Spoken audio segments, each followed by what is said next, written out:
Chapter 46:12. When that person saw that it was indeed Xiao Hua, he didn't dare to be negligent and hurriedly returned the greeting. I am Nangong Yaji, greetings Master Xiao Hua. Nangong Pingping is my son and he has returned to my Nangong family. He will remember Master Xiao Hua's help and I will thank Master Xiao Hua on his behalf. Seeing that Nangong Yaji was so polite, Xiao Hua felt embarrassed and waved his hand with a smile. This matter is already in the past, there is no need to mention it again. Is Nangong Tianji here? Hearing Xiao Hua mention Nangong Tianji, Nangong Yaji was stunned and a look of disbelief appeared in his eyes. However, this look of surprise disappeared in a flash and a kind of understanding appeared. He pondered for a moment and said, Master Xiao Hua, there is something you don't know. Not only is my family's master here, even my family's prince is also here. Nangong Yaji's words naturally had a double meaning. Hearing this, Xiao Hua nodded and said, it's good that you understand. I am also here for the same matter. Sigh, I understand. Nangong Yaji sighed and cupped his hands. Senior, please wait for a moment. I will invite my family's master to see. However, there was no need for Nangong Yaji to turn around. A slightly aged voice sounded from behind him. An old man in his 50s walked out from the light gray twilight. He looked at Xiao Hua and said proudly, Spiritual Master Xiao, you shouldn't have come. Xiao Hua already knew that this person was the Nangong family's master, Nangong Tianji, from the words Daoist Xiao and not Master Xiao. Xiao Hua looked indifferently at Nangong Tianji who didn't greet him and asked, this sentence should be said by me, right? Humph. Nangong Tianji harumphed coldly, I've been wondering what kind of question you're going to ask the Gauchen when you came to the Immortal Palace and destroyed the South Heaven Gate, forcing the master of the Two Pureness Palace and the Gauchen to intervene.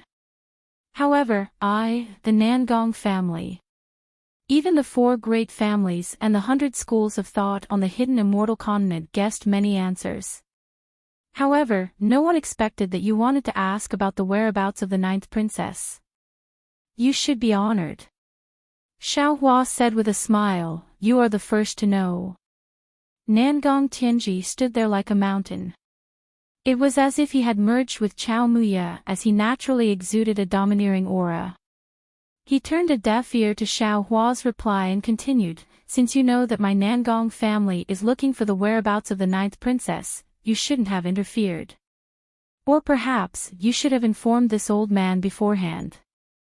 After all, the Nangong family is in the light while you are in the dark. Now, you and I have both fallen into Gauchen's trap.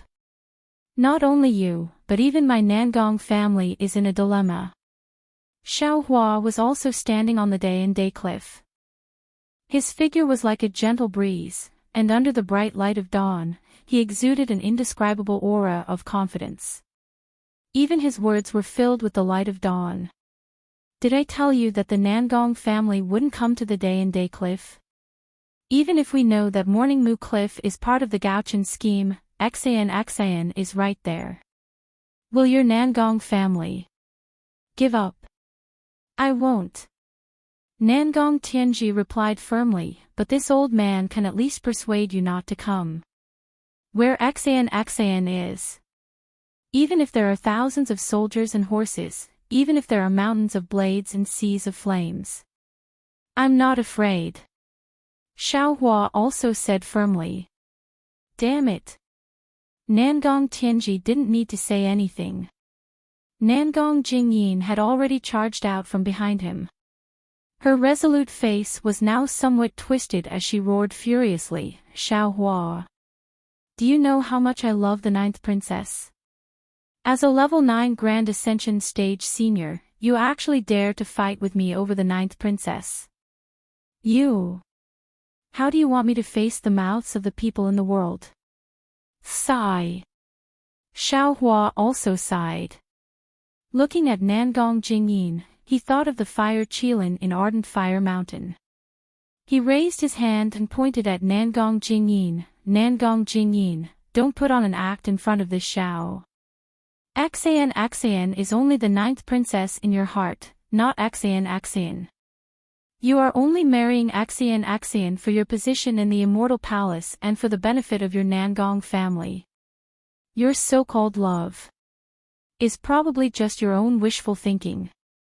Speaking up to here, Xiaohua looked at Nangong Tianji and smiled, since you can see that this is Immortal Emperor Go Chen's scheme, and you don't want to fight to the death with this Xiao and let Immortal Emperor Go Chen reap the benefits.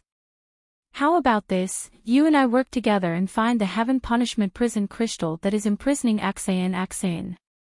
After we break it and save Axayan, we will see her choice. If she goes with Nangong Jingyin, then this Xiao will leave immediately. If Axayan chooses this Xiao, then the Nangong family will leave immediately. This way, neither of our families will suffer any losses. The 9th princess must go with my Nangong family. Nangong Tianji said plainly, this matter has already been decided that day in Lingyun Palace. Xiaohua's tone became even more indifferent. Nangong Tianji, you are wrong. Axayan must go with this Xiao. Before Lingyun Palace, before she was imprisoned in the heaven punishment prison crystal, her heart was already in this Xiao's heart. Damn it. Nangong Jingyin's face flushed red. He had calculated everything, but he missed out on Axayan's heart. Right now, he was in a dilemma. If the Nangong family was defeated by Xiaohua's fortune gate, then the Nangong family's face would fall to the ground. But even if the Nangong family defeated Xiaohua and he married the 9th princess, would that 9th princess still be the 9th princess in his heart? Although he still cared about the 9th princess's identity, as a man, how could he allow such feelings to exist in this world? Nangong Jingyin. Xiaohua sneered, looking at your appearance, this old man wants to pity you. Unfortunately, a pitiful person must have a hateful side. If you didn't take advantage of the situation and wanted to destroy Axayan's happiness, how could you have fallen to such a state? Daoist Xiao. Nangong Tianji's tone was still arrogant, but there was a hint of euphemism in it. You are a grand ascension stage Daoist. You must have seen through the myriad emotions of the mortal world. The so-called love between a man and a woman is nothing more than two hearts. Daoist Xiao must have met a lot of female cultivators in his life. I'm sure you have experienced a lot of such things. Why should you care about the 9th princess? If you think that the 9th princess is a little interesting, there are other princesses other than the 9th princess. Why do you want to compete with my Nangong family? Or, if you are willing, this old man also has a beautiful descendant. As long as you like her, this old man can betroth her to you as a concubine. Moreover, with Daoist Xiao's current cultivation, it won't be long before you ascend. If you ascend, what will happen to the 9th princess? You covet the happiness of the past few decades and delay the 9th princess's future happiness. From what this old man can see, you are the one who will destroy the 9th princess's happiness. Don't young people have a saying that if there is a kind of love, it is called letting go? Why can't you let go? Xiaohua smiled in the face of Nangong Tianji's earnest persuasion. He rubbed his nose and said, you must be a romantic person when you were young. Who knows how many women you have said these words to? If there was someone who didn't know, they would be moved by your heartfelt words. However, this Xiao finds it funny. This Xiao and Axayan have true feelings for each other. Why must this Xiao let go for the sake of true feelings? Your Nangong family is sacrificing Axayan's happiness for your own benefits. You are the despicable ones. Yet, you are accusing me of this. This is the biggest joke in the world. Xiaohua. Seeing that his persuasion was fruitless, Nangong Tianji's expression changed and he asked, do you really want to fight with my Nangong family? Don't think that you can block my attack just because you are a Daoist Grand Ascension stage expert and have the Scholar Palace's master by your side. Don't think that you have the strength to sweep across the hidden immortal continent just because you have the Fortune Gates army. Let me tell you honestly, the four great families are far from what you know. The four great families that you see are only the four great families that we want you to see. Even if you have the strength to wreak havoc in the Immortal Palace, even if you have the ability to kill demonic realm experts, you are definitely not my Nangong family's opponent. Nangong Tianji looked up at the sky and said proudly, the so-called Immortal Palace is just an empty name. The Sun family is the representative of the 100 schools of thought. They can't represent the four great families. We are only following the agreement of the ancient war to allow the Sun family to enter the Immortal Palace. Ha ha ha. Xiaohua laughed and pointed at Nangong Tianji. Nangong Tianji, you are really boasting all the way to the southern heavenly gate. Aren't you afraid of being stabbed by Sun Jian's three-pointed, double-edged blade? If your Nangong family is so powerful, why are you fighting with me over Xian? Furthermore, Nangong Pingping and the others know that I know the 5 energies unifications. You also know that the Scholar Palace's master is my good friend. I don't believe that you didn't connect this matter with Xian losing the heaven's will. I don't believe that you can't guess what I asked Immortal Emperor Gaochen when I went to the Immortal Palace. You're wasting your breath on this Xiao, trying to make this Xiao feel guilty. Isn't that just showing that you're afraid of this Xiao? Nangong Tianji, don't you know that there's a saying among Confucian cultivators, 300 taels of silver here? At this point, a meaningful smile appeared on Xiaohua's face, and he continued, isn't your goal the 5 cheese unification technique? Why do you want to be a prostitute and set up a monument for your chastity? Facing the Nangong family who wanted to snatch Xin, Xiaohua's tone was exceptionally vicious. When Nangong Tianji heard this, a hideous smile appeared on his face. Hee, Xiaohua, since you know about it, why are you still doubting the strength of the Nangong family? If it weren't for the 5 cheese unification technique, how could this old man go to the Immortal Palace to propose marriage? Chapter 46:13. TCH. Xiaohua sneered, don't make yourself sound so far-sighted. At that time, Immortal Emperor Go Qin didn't have the 5 Qi unification art yet. If you knew it was in my hands, you wouldn't have let Nangong Jingyin go to the Hall of Fragrance. Instead, you would have let Nangong Jingyin throw herself at me. After you flattered Immortal Emperor Go Qin and found out that the 5 Qi unification art was in my and Wenchu's hands, you realized that you had fallen into Immortal Emperor Go Qin's trap and planned to ambush me and Wenchu to get the 5 Qi unification art. And if I'm not wrong, the Dongfang family, Shimin family, and Baiming family will all appear, right? As soon as Xiaohua's voice faded, an even more imposing figure appeared beside Nangong Tianji. This person was over 10 meters tall, his hair was completely white, and when he opened and closed his eyes, his gaze was different from ordinary people's. In his eyes, a faint golden light was flowing, just like 2 suns. That person looked at Xiaohua with a face as bright as a full moon and said with a dignified voice, Xiaohua, this old man has underestimated you. Sigh. Xiaohua looked at the newcomer and sighed, Dongfang Qianghao, this Xiao overestimated you. That day in Xinyue Palace, this Xiao already told Dongfang Yushan clearly. I didn't think that you would still come. Yushan and the others are only disciples of my Dongfang family. Dongfang Qianghao smiled and replied, just as Brother Tianji said, what they know is only a drop in the ocean of our 4 great families. The message that you wanted to convey to this old man through Yushan, this old man has already received it, but don't you think that your little tricks are really unpresentable? Don't you all agree? Haha, of course. Following Dongfang Qianghao's voice, two more figures appeared on the other side of the cliff. On the left side, a tall and thin old man wearing a lake blue sword robe, who was even taller than Xiaohua by a head, stood out.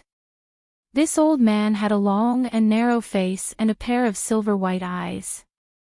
When his eyes moved, a faint moonlight flowed. Wasn't this the patriarch of Shimin clan, Shimin Jinzhong? On the other side of him, a plump middle-aged man dressed in a royal blue scholarly robe stood out.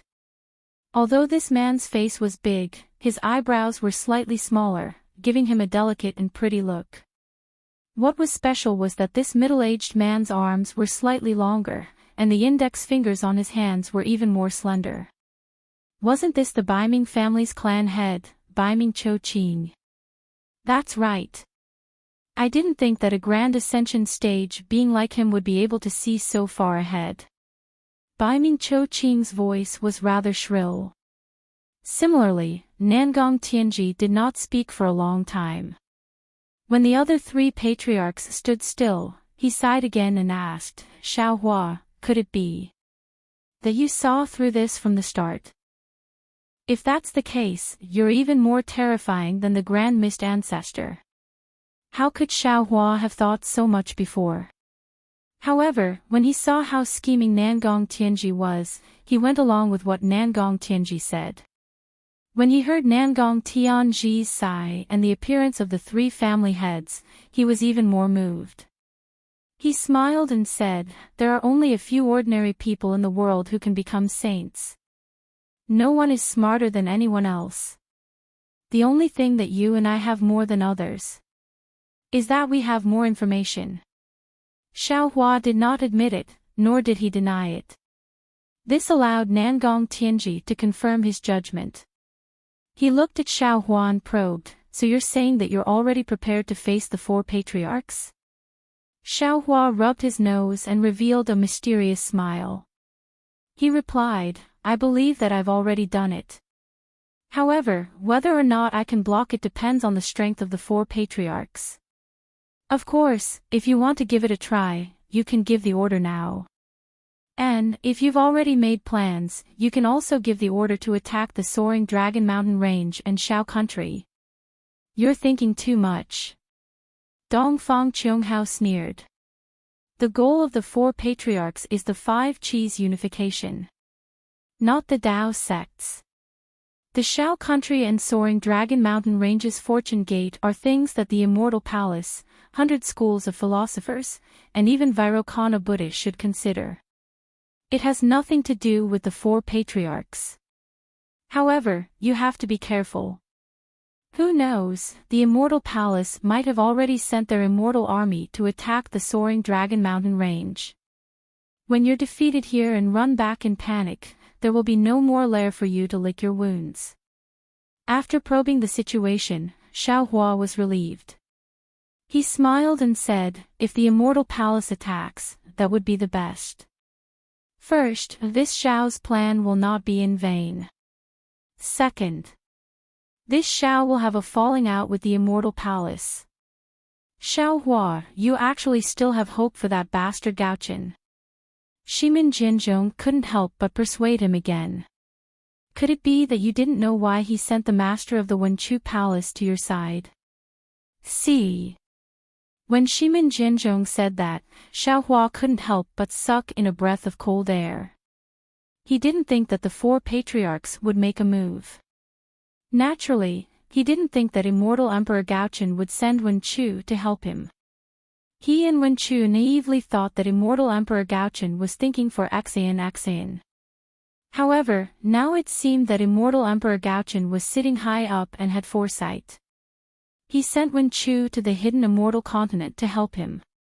He might have wanted to kill the donkey after it had outlived its usefulness.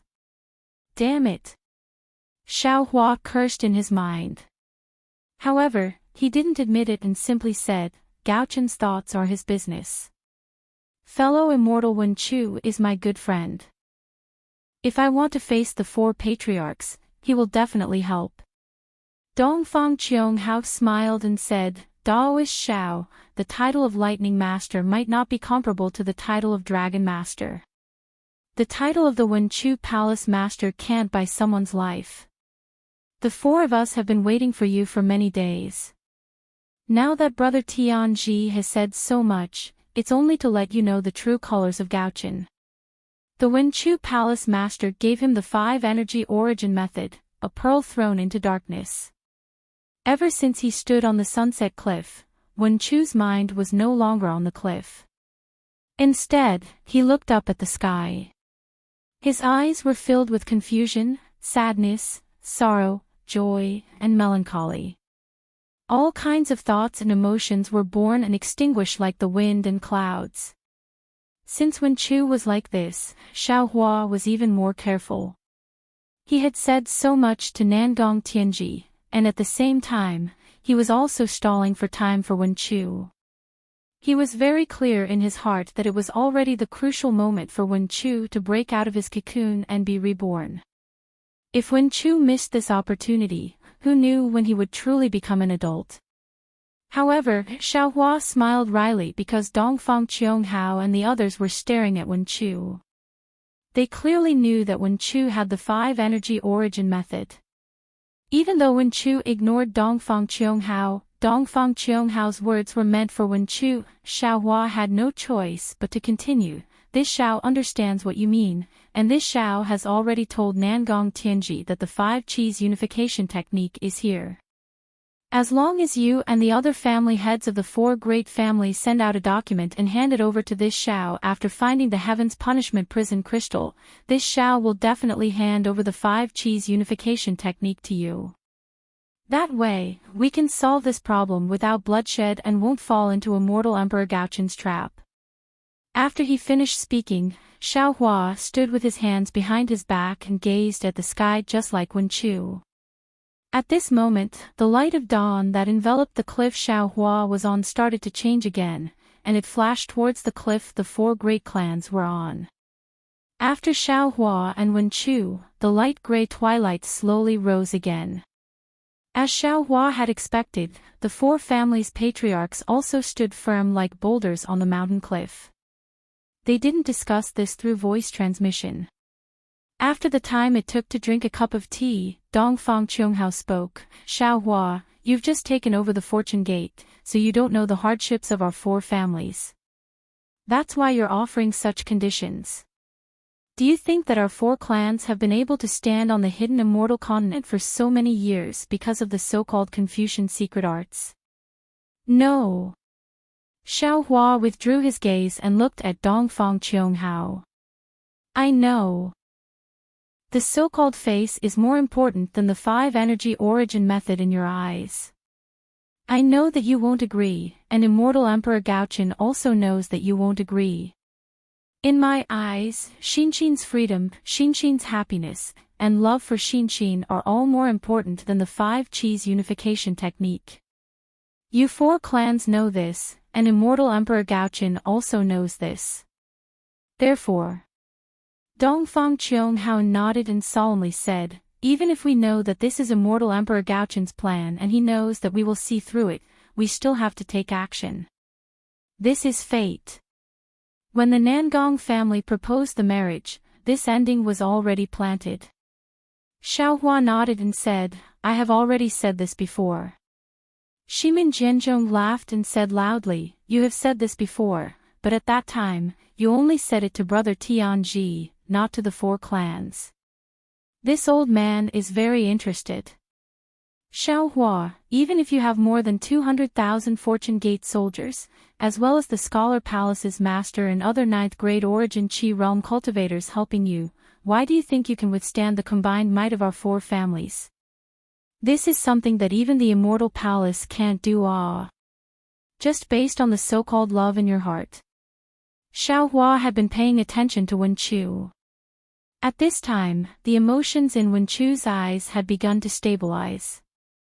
Although these emotions still seemed a bit erratic, and there was still some distance between them and the final moment, after hearing Shimin Jinzhong's words, Xiaohua knew that he had no chance to delay any longer. He smiled and took out the Kunlun mirror, saying, love is the sun in the sky, sprinkling the sunlight down. Strength is the earth, carrying the sunlight, turning the beauty in the light into the world of mortals. Chapter 46:14. Brother Cheonghao, take back your luck. Baiming Cui Qing, who had been silent all this while, finally opened her mouth. She sneered, I've said it before, a man trapped by love is a stupid donkey. If he doesn't put up a wall, he won't turn back. Your so-called not to fight if you can, is not tenable at all. Dongfang Cheonghao glared at Baiming Cui Qing and said, in today's battle, the fortune gate will be destroyed, and our 4 families will also suffer heavy losses. Not only will the immortal palace benefit, that brat Grand Mist will also benefit. This will greatly affect the future of the hidden immortal continent. Naturally, we won't fight if we can. Mournful cries of the 6 armies, angry for a beauty. Nangong Tianji looked up and laughed, Xiaohua, if you fall today, your name will be remembered in the future. The 9th princess and our Nangong family's reputation will be even more resounding. Yes. Xiaohua nodded, this Xiao also thinks so. Xin has done so much for this Xiao, to have the Nangong family and even the 4 families as a wedding gift, this story will definitely be passed down through the ages. As Xiaohua's voice fell, the Kunlun mirror in Xiaohua's hand activated. A beam of 9-colored light shone down on the dawn and sunset cliff. 200,000 Fortune Gate's Iron Army charged out in formation, exuding a cold-blooded and stern battle intent. Not to mention the 4 families' patriarchs, even the clouds in the sea of clouds were stirred up. Sure enough, it's the capital star formation, the Fortune Gate's Iron Army's reputation is well-deserved. Dongfang Cheonghao nodded and praised when he saw the Fortune Gate's disciples forming 2 battle formations. Nangong Tianji sneered, everyone's rumors are ridiculous. What Fortune Gate's Iron Army's disciples are all 5th level and above. It seems like most of them are nascent soul realm cultivators, we're making a big fuss over a minor issue. Isn't that better? Baiming Cui Qing laughed, your Nangong family's prestige will be enhanced by annihilating the Fortune Gate. Nangong Tianji's gaze swept over Baiming Cui Qing, and just as he was about to speak, Dongfang Cheonghao frowned and said, Tianji, prepare to meet the enemy. Yes. Nangong Tianji's heart skipped a beat, and he nodded. Then, he waved his hand, and a colorful flag the size of a palm appeared in the air. This colorful flag expanded in the wind, and 2 Nangong words that were embroidered with colorful silk threads appeared on it. As Nangong Tianji breathed out a mouthful of true energy into the flag, 5 colored clouds flew out from the 2 Nangong inscriptions. As the clouds surged, countless bean-sized disciples wearing golden armor rushed out with weapons in their hands. Flag of hidden troops. When Chu narrowed his eyes and looked at the tens of thousands of disciples falling in the air, they turned into the size of an ordinary person and said in a low voice, this is the weapon of the ancient Confucian.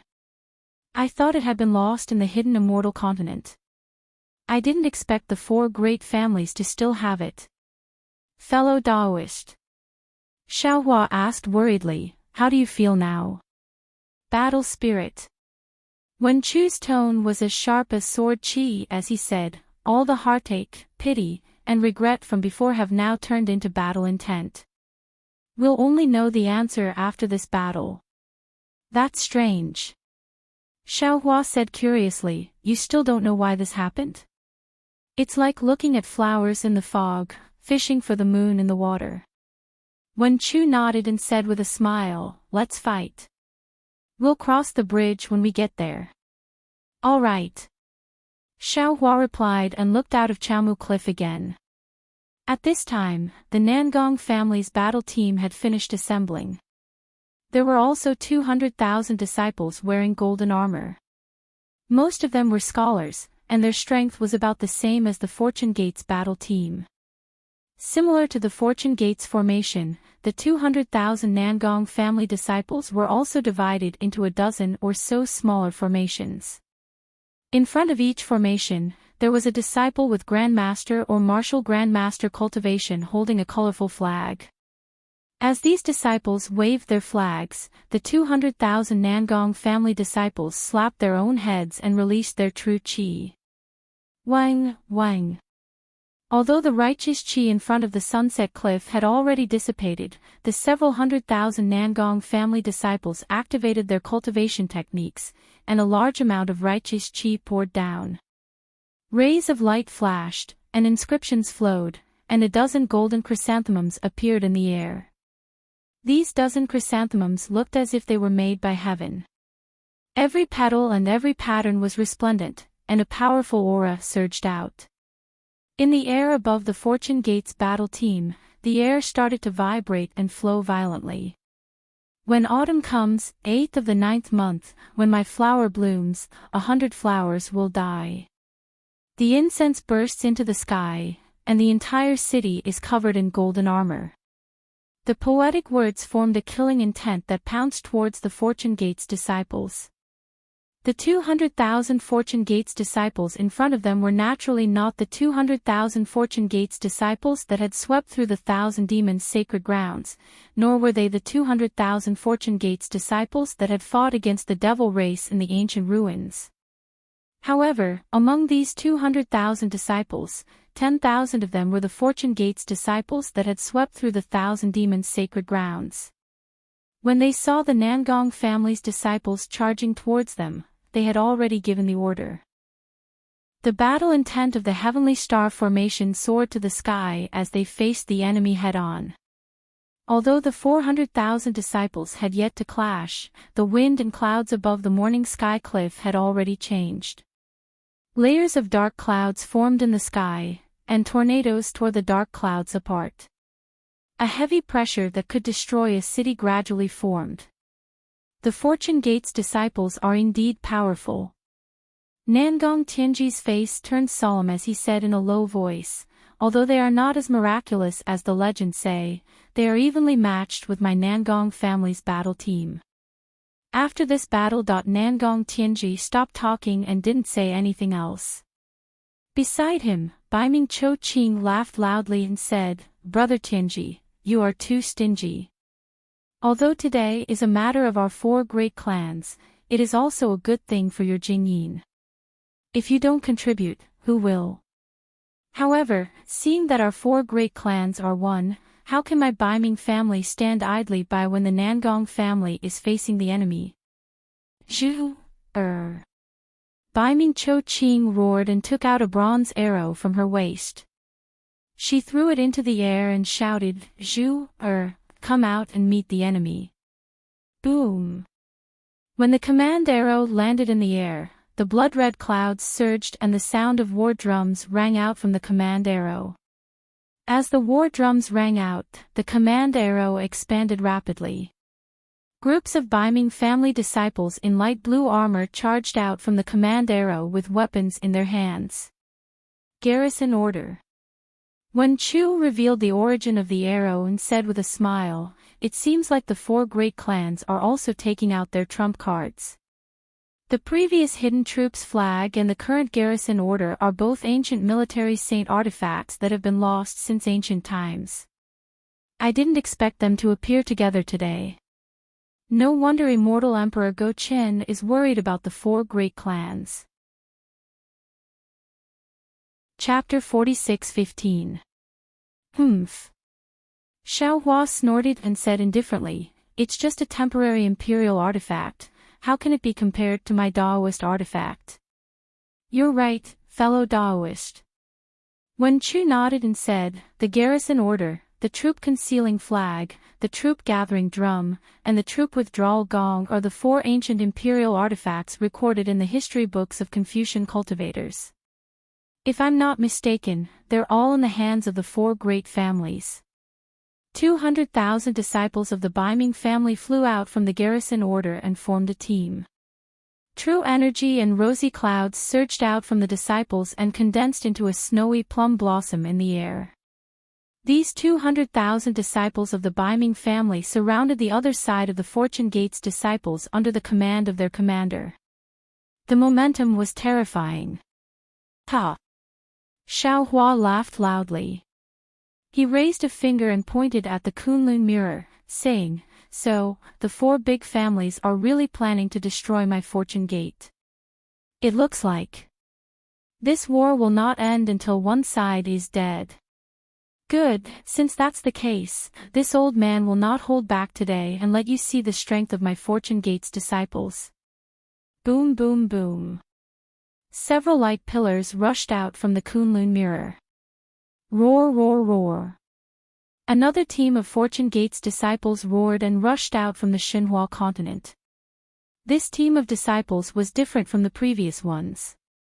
When they rushed into the sky, they condensed into the shape of a rooster.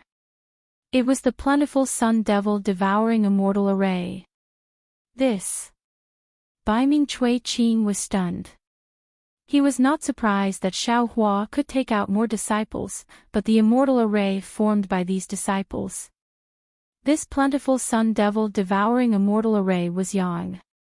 Lightning surged around the Fortune Gate's disciples, and the soaring aura was like the scorching sun pouncing on the Baiming family. The snowy plum blossom was already showing signs of withering. Baiming Cui Qing's shock was destined to not stop. When the 200,000 disciples lined up neatly, the murderous aura was like an unsheathed sword. He could not help but whisper, "Damn it, how many nascent soul disciples does the Fortune Gate have? Didn't they say there were 200,000?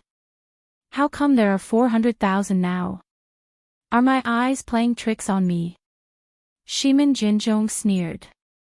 He also raised his hand and took out an ancient copper gong from somewhere.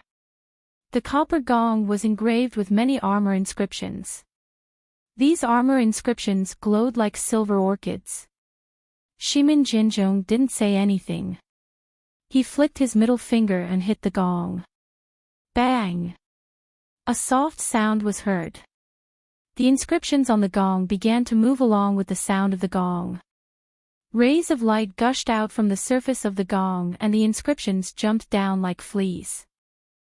When these inscriptions landed in the air, they transformed into the disciples of the Shimin family wearing silver-white armor. Aooooo! The Shimen family disciples roared as they landed in the air. They flew out of Dawn and Dawn Cliff and quickly formed into battle squads. In the time it took to finish half a meal, the 200,000 members of the Shimen aristocratic family had formed into an orchid-like battle team. An elegant yet formless aura filled the air once again. Furthermore, this aura combined with the aura of the other battle squads and trapped Dawn Cliff firmly. Kill. Xiao Hua raised his head and looked at the provocation and mockery in the eyes of the four great families' patriarchs. He coldly shouted a single word. The word "kill" turned into a ball of light and flew into the Kunlun mirror. Boom! Another pillar of light appeared and the Fortune Gate's battle squads rushed out once again. Heavens! Nangong Tianji looked at the Fortune Gate's disciples flying out like carps crossing the river and couldn't help but groan. Just how many disciples does this Fortune Gate have? When I saw that the profound yellow board was filled with Fortune Gate's disciples, I was already shocked. However, when I heard that they had 200,000 disciples sweeping through the Thousand Demons' sacred grounds, I was even more shocked. Now, they have 600,000 disciples. 600,000 nascent soul realm disciples. This. Nangong Tianji didn't know how to continue. He couldn't help but look at Dongfang Qianghao. He knew that a battle squad of 600,000 nascent soul realm disciples was enough to wipe out the 100 schools of philosophers from the hidden immortal continent. Even the four great families weren't willing to provoke such a powerful opponent. Dongfang Qianghao's eyes narrowed slightly. The brilliant yang eyes hidden in his eyes couldn't help but shine like the sun. The shock in his heart wasn't any less than Nangong Tianji and the others. He had already known about Xiao Hua's rise from his family's secret report. Moreover, he had also carefully read all the information about Xiao Hua. Of course, he didn't know much more than Fairy Xingyu. Although the Dongfang family's ability to gather information was stronger than star-picking houses. In Dongfang Chunghao's eyes, although Xiao Hua was powerful, he was the same as the Grand Mist Ancestor and the other powerful Dao sect cultivators on the hidden immortal continent. In terms of individual strength, he was close to the peak of the 9th grade. However, in terms of the strength of his sect, each and every one of them was weak. Dongfang Chunghao and the patriarchs of the 4 great families had the same countermeasure to deal with this kind of Dao sect cultivator. After all, the purpose of a cultivator's cultivation was to ascend. When one reached the final step of cultivation, no one would be willing to risk their lives. As long as they didn't lose face, they wouldn't kill fiercely. Although this kind of cultivator was fierce, in the end, if it wasn't for the fact that their lifespan was limited and they couldn't break through the bottleneck, they would die of old age. Otherwise, they would be killed by the 4 great families. After all, a person's energy was limited. It was impossible to be vigilant against tens of thousands of disciples at all times. However, when Dongfang Chunghao heard that Xiao Hua had 200,000 disciples, he couldn't sit still. 200,000 nascent soul disciples. Not 2,000, but 200,000. This was something that had never happened on the hidden immortal continent. There had never been a Dao sect with 200,000 disciples on the hidden immortal continent. In particular, Dongfang Chunghao could see that the Fortune Gate had a close relationship with the Immortal Palace. Whether it was to destroy the Dao sect or to limit the Immortal Palace's strength, the 4 great families couldn't let the Fortune Gate continue to exist on the hidden immortal continent. Therefore, after receiving Nangong Tianji's message, he made the decision today. However, the patriarchs of the 4 great families, including Dongfang Chunghao, didn't expect that the previously unknown Xiao Hua had already surpassed their expectations. Although they had already mobilized 200,000 disciples from their respective sects to surround the Fortune Gate's 200,000 disciples and annihilate them, Xiao Hua's Kunlun mirror gave them a resounding slap in the face. Today, not only would they not be able to defeat Xiao Hua, they would most likely be defeated. Since they had already come to this point, Dongfang Chunghao couldn't retreat. He raised his hand and took out a fist-sized drum and threw it into the air. Dong! As Dongfang Chunghao spat out a stream of qi on the drum, the small drum suddenly expanded and turned into a light projection that resembled a city gate. Kill! Waves of battle cries rang out from the city gate. Groups of Dongfang family's disciples in golden armor flew out valiantly. When these disciples stood still outside the cliff, there were at least 300,000 of them. The army formed by these 300,000 disciples was similar to the 3 aristocratic families from before, also in the shape of a bamboo flower. Their golden brilliance was mixed with soaring battle intent as they charged towards Xiao Hua's Chaomuya. However, Xiao Hua, who was standing on Chaomu Cliff, didn't activate the Kunlun mirror. Instead, he frowned and whispered to Wen Chu beside him. There was a trace of anxiety on Wen Chu's face. Strong on the outside but weak on the inside. Dongfang Chunghao coldly snorted and ordered, Jianzhong, Tianji, Cui Qing, prepare yourselves. Don't let the Palace of Literature's master escape. In today's battle, not only will we destroy the Fortune Gate and dispel the North Star's delusion, but we will also leave behind the 5 Qi unification art. After the 3 great families' patriarchs responded and Dongfang Chunghao was about to give the order, Xiao Hua, who was standing on Chaomu Cliff, seemed to have noticed something different. He casually raised his hand again. Boom! The Kunlun mirror rumbled again and groups of Fortune Gate's disciples flew out again. Dongfang Chunghao was dumbfounded, Shimin Jinzhong was dumbfounded, Nangong Tianji was dumbfounded, and Baiming Cui Qing was dumbfounded. The 4 Fortune Gate disciples' eyeballs spun rapidly as they watched the Fortune Gate disciples fly out one after another. They were still calculating how many Fortune Gate disciples would fly out, but when they saw more than a dozen Fortune Gate disciples flying out, the 4 Fortune Gate disciples completely gave up. Dongfang Cheonghao's gaze swept across Shimin Jinzhong and the other two. His eyes were filled with shock and regret. The 300,000 Fortune Gate's disciples not only consisted of humans but also dragons. A total of 300,000 disciples formed a heart-cleansing winnowing basket formation. A huge shadow of a leopard appeared in the sky above the battlefield. Layers of air currents surged in the sky. The shadow seemed to be alive as it roared and pounced on the bamboo flowers. The 900,000 disciples from the 4 great families and Fortune Gate's disciples had already caused a change in the weather. The morning and evening lights began to sway under the rapid absorption of the righteous energy and heaven and earth origin energy. Even the 2 Chaomu cliffs that stood tall like jade pillars were swaying. Needless to say, the sea of clouds at the bottom of the abyss seemed to be stirred up by a giant hand. Strange hissing sounds could be heard as if a powerful monster was howling at the bottom of the abyss. This. Seeing that their advantage in numbers was gone, Dongfang Cheonghao hesitated. In his life, he had never hesitated as much as he did today. Even when facing immortal Emperor Go Qin, he was calm. He had lost his usual decisiveness. My sons. While Dongfang Cheonghao was pondering, Xiaohua raised his head and looked at the patriarchs of the 4 great clans. His eyes flashed with deep mockery.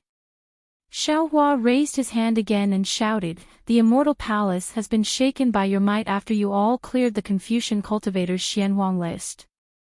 However, the 4 great families still have the intention to destroy my Fortune Gate.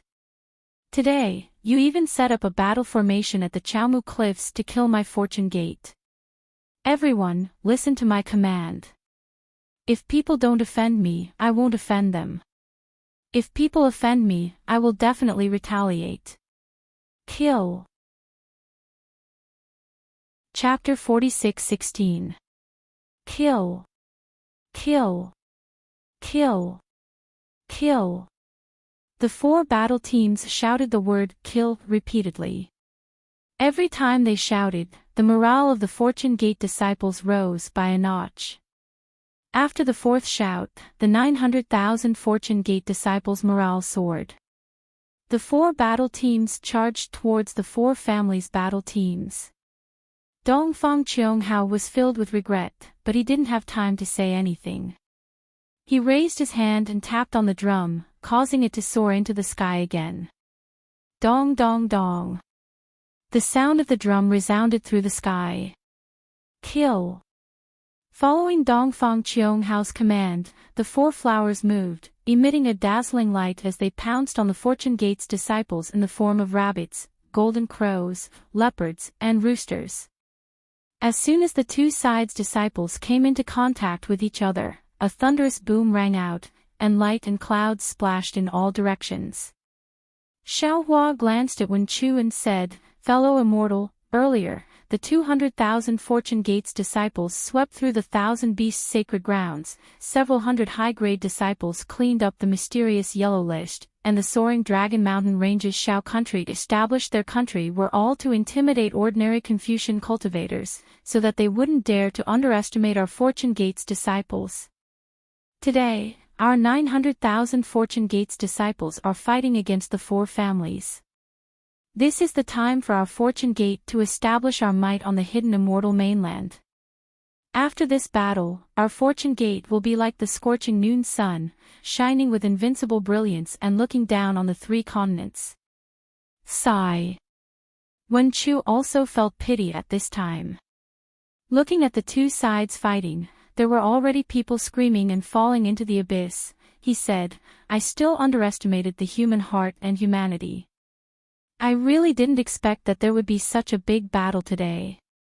Maybe there will be a fierce battle at the soaring Dragon Mountain Range. It doesn't matter."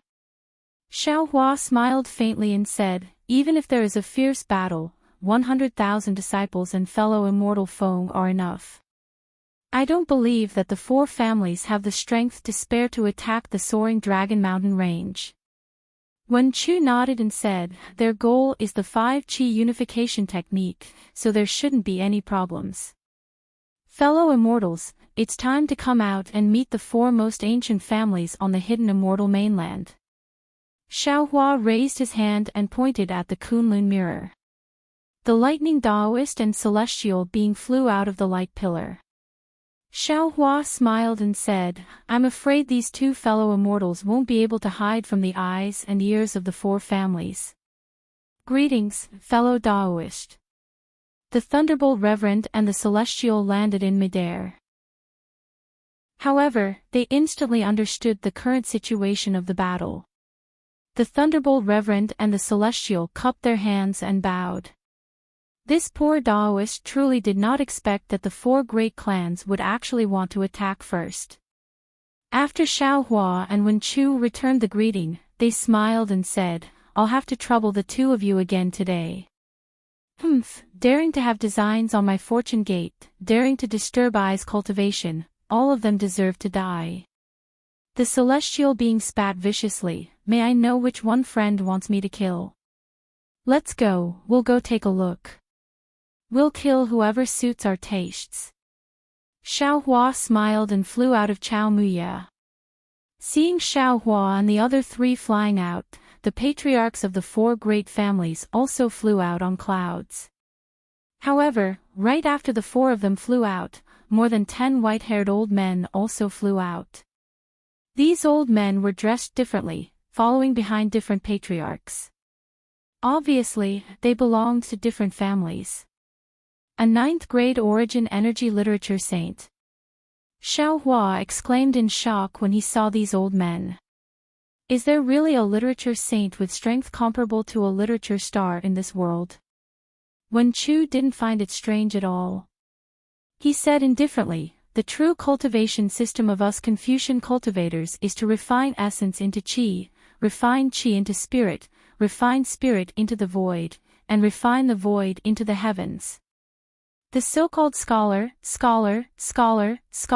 master of literature, grandmaster, great-grandmaster, literature saint, and literature star are just some titles. They are different from the Tao Gates Qi refining, foundation establishment, and nascent soul realms. As time passes, it's inevitable that people will misunderstand. A literature star is actually similar to a great sage in the 1,000 demons sacred ground. Without great fortune, one can't be called a literature star. As for fortune, the 100 schools of thought should have their own secrets, not to mention the four great families. Every generation's patriarch would become a literature star. But what about those literature saints who are not weaker than the patriarchs? Although they don't have any fortune, they can still cultivate. Refining the heavens and refining the void doesn't care if you have the merit of teaching them. So what if they are 9th level literature saints? The celestial sneered, they are just some middle-level 9th level Confucian cultivators. And Wen Chu glanced at him. The celestial replied, but what if 4 or 5 middle-level 9th level Confucian cultivators and 1 upper-level 9th level Confucian cultivator attack you? Kill them all. The celestial spat out 3 words. However, after a moment, he turned around and asked, fellow Taoist Xiao, can I borrow your disciple's weapon? Xiaohua understood that the celestial was talking about Yuanya's bone spear. He smiled and said, of course. Yuanya is also your disciple. N. The celestial nodded. I know. After the celestial finished speaking, Xiaohua waved his hand and took out the bone spear. The celestial took the bone spear and waved it in the air. Swoosh! A wave of demonic qi surged out from the bone spear. The roar of the bone dragon came from the depths of the demonic qi. Damn it! Dongfang Qionghao's heart tightened when he saw the celestial take out the bone spear. He subconsciously looked at Shimin Jinzhong and the others. The 4 of them exchanged glances and shook their heads. Forget it. Dongfang Qianghao gritted his teeth and said in a low voice, "Today, I'm afraid that the Fortune Gate's reputation will be ruined. Our 4 great families will be humiliated." Nangong Tianji's mouth was filled with bitterness. He looked at Xiaohua, who was flying over proudly, and remained silent for a long time. The Nangong family was about to lose more than the other 3 great families. Not necessarily. Baiming Chou-Ching was unwilling to give up. "Our goal is not to fight. Today, we only need to capture the Literature Palace Master and it will be a complete victory." "That's right." Shimin Jinzhong gritted his teeth and said, "Exchanging 900,000 disciples for the 5 cheese unification technique is worth it." "Good." Dongfang Qianghao also made a decision in his heart. He waved his hand and said, "Since that's the case, we will act according to the plan. Don't let Gaochen see any flaws." Xiaohua, Wen Chu, Lightning Daoist, and the Celestial had already met up with Dongfang Qianghao, Shimin Jinzhong, Nangong Tianji, and Baiming Chou-Ching. The abyss between the Dawn and Dusk Cliff was different from the 2 sides of the Dawn and Dusk Cliff. The void overlapped and compressed together like soft straw.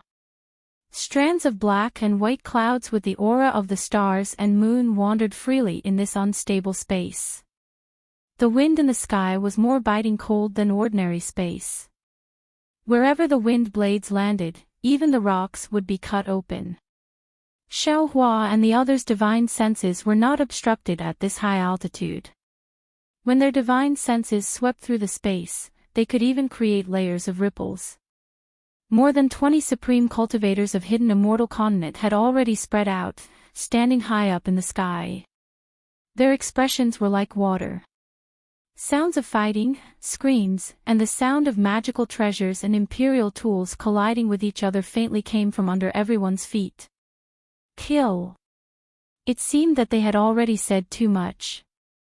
At this point, both sides no longer had any extra words to say. Xiaohua and Dongfang Qianghao's gazes met, and sparks seemed to appear in the air. The 2 of them roared in unison and flew out.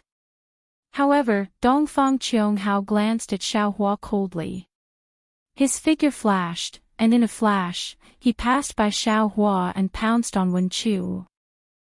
In the eyes of the arrogant Dongfang Qianghao, only the master of the Wen Chu Palace was his real opponent.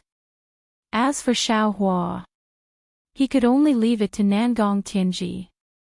Nangong Tianji, who had been planning for a long time, could finally face Xiaohua, who was about to trample on his sect's face. His eyes were already red. Xiaohua sneered. Why would he care who his opponent was? Since the Nangong family had delivered themselves to his door, he was also overjoyed. Lightning flashed around Xiaohua's body as he used the Heavenly Law's embodiment technique. His golden body, which was several thousand feet tall, was formed.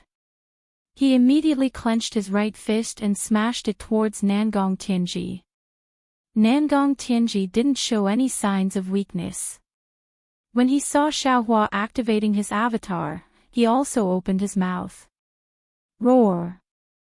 Dozens of vast chi pillars fell from the sky and smashed onto his body.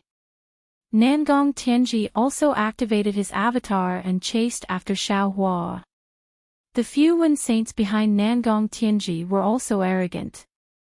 They activated their avatar and surrounded Xiaohua. Then, they waved their fists and legs and pounced on Xiaohua. Boom! Xiaohua's fist collided with Nangong Tianji's fist. A huge shockwave surged out. Xiaohua staggered under the force of Nangong Tianji's fist. He seemed to have lost his balance. The few Wen saints who were pouncing on Xiaohua actually swayed slightly. However, the multicolored light around them flickered. They received the impact and attacked Xiaohua's back. Bang, bang, bang. Although Xiaohua was in a sorry state, he still tried his best to raise his leg.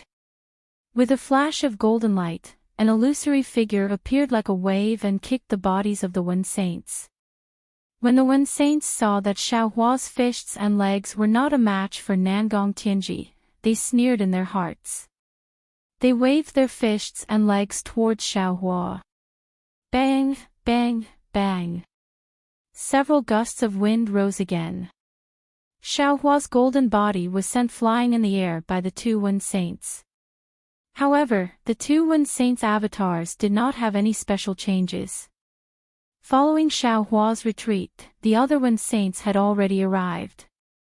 Their fists landed on Xiaohua's back.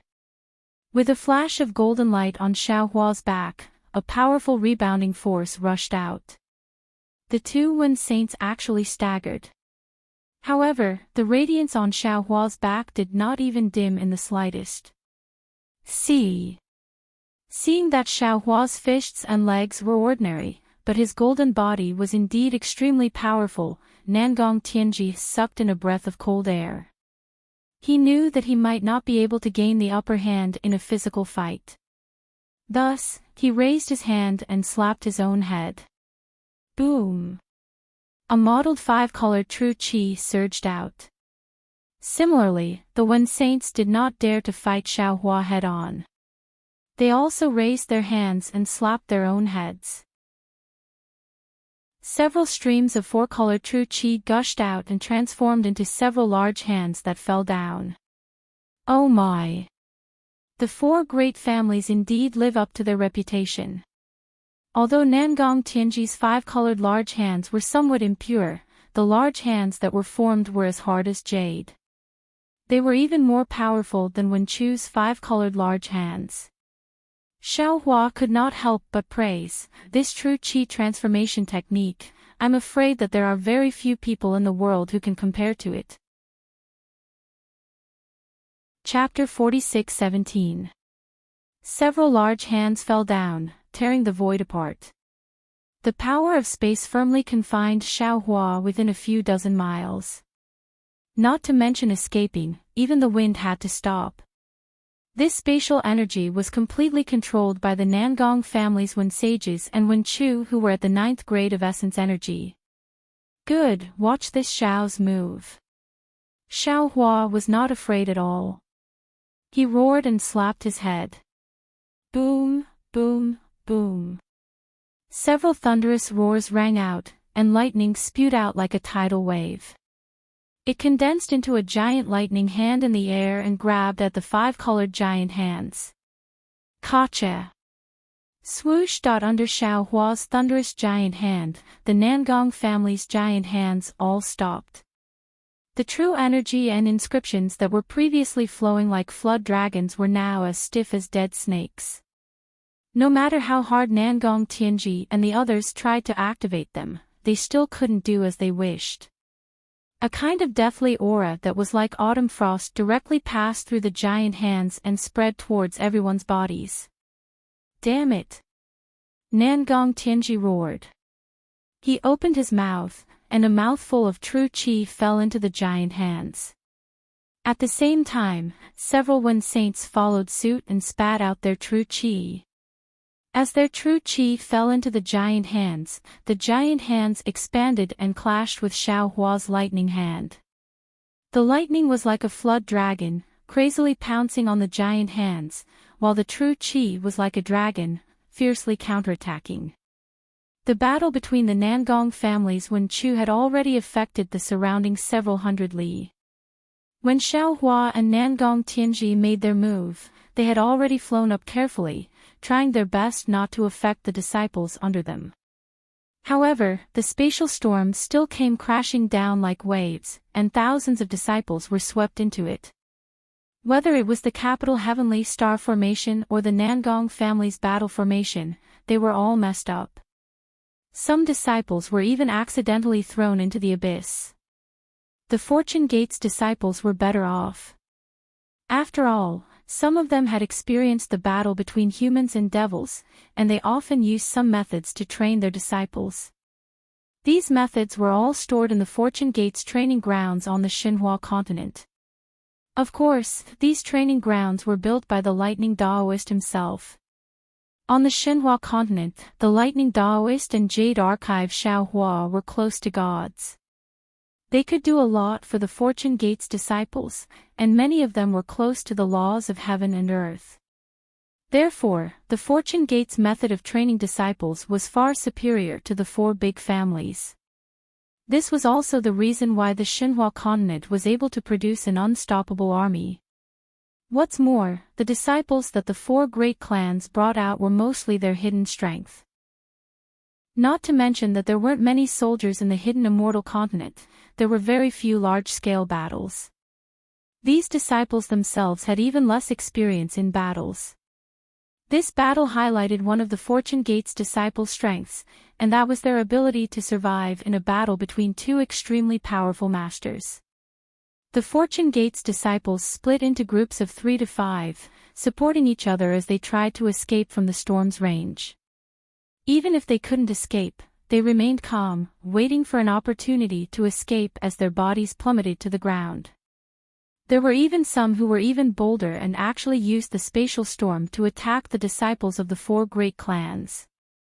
It was just this little bit of experience and training.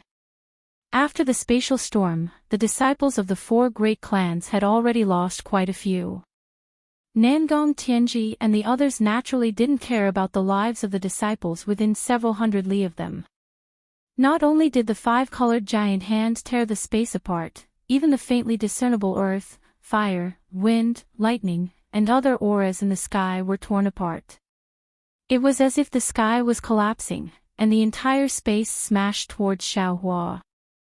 Looking at Xiaohua's lightning giant hand, the 5 fingers were already different in color, and the entire hand was filled with lightning. Although it wasn't as condensed as Nangong Tianji's 5-colored giant hand, it was superior in terms of the purity of the lightning, and the momentum of the lightning was terrifying. Seeing the lightning hand wave, the space between Xiaohua and the hand was immediately sucked dry. Countless hurricanes and indescribable fluctuations rushed out from the torn space, violently pouncing towards Xiaohua. This storm, which could instantly kill an ordinary cultivator, fell on Xiaohua's golden body, but it only set off some ripples of golden light. Boom, boom, boom. The thunder's hand clashed with several 5-colored hands, and a destructive aura that was even more powerful than the collapse of the heavens and the earth rose from the sky. The thunder's hand was shattered, and countless thunderbolts flew in all directions, smashing into the void and shattering it. The 5-colored hands were also torn apart, and the translucent jade-like hands turned into countless fragments. Countless fragments also turned into fragmented aura and disappeared into the void. Violent gales rose, and the storm rolled. Within 1,000 li, the wind and clouds surged. Even someone as strong as Nangong Tianji staggered, and the protective light around his body was also blown away like a candle in the wind. With Nangong Tianji in such a state, those 9th-grade essence energy literary saints were even more embarrassed. Their bodies lost their balance, and they quickly rushed out of the storm. These literary saints were also shocked. Just a casual clash of divine abilities could cause such a huge commotion, and Xiaohua actually didn't fall into a disadvantageous position even when fighting against so many of them. This was something they really didn't expect. However, in this world, there were only more surprises, but no more surprises. Just as they were about to get out of the range of the storm, suddenly, a light figure rushed out from the lightning fragments. Xiaohua's tall and thin figure actually went against the wind, and with the help of the wind, he instantly appeared in front of them. What is this guy doing? The cultivation method of the literary saints of Confucianism was different from that of the Taoism cultivators. They had always emphasized practicing. Moreover, the true 5 Qis unification technique was to refine the 5 viscera and 6 bowels. The cultivation methods of the 4 major families were incomplete, but there were more or less traces of the true cultivation methods. Therefore, most of the disciples of the 4 major families would refine their bodies while refining their qi. When these literary saints saw Xiaohua suddenly appear, they were surprised, but they weren't particularly afraid. In fact, they were even a little confused. After all, they believed that the cultivation of their physical bodies was definitely stronger than that of the Taoism cultivators of the same level. Moreover, Xiaohua didn't gain any advantage when he was surrounded by so many people. Instead, he seemed to be losing. Seeing Xiaohua's figure appear, he waved his fist, and like several phantoms, he landed on several literary saints. These literary saints' hearts were filled with disdain, and the same thought emerged from the bottom of their hearts: damn it. My divine abilities may not be as powerful as a human Mahayana stage cultivator, but didn't we already see the power of my fists and feet? It's just that I'm a little stronger and my skin is thicker. Therefore, while these literary saints were on guard against Xiaohua's backup plan, they also slacked off and swung their fists and legs to meet the enemy. There was even a literary saint who actually used the eye-clearing technique to test the strength of this punch. In the distance, Nangong Tianji also ignored Xiaohua's sudden intrusion, and a mocking smile appeared at the corner of his mouth. Amidst the fierce wind, his figure strangely flashed with multicolored light, turning into a distorted light shadow, and rushed behind Xiaohua like lightning, preparing to gang up on Xiaohua with the other literary saints. As expected, Xiaohua's fist collided with the fist of one of the literary saints. Boom! A sound that wasn't very loud rang out.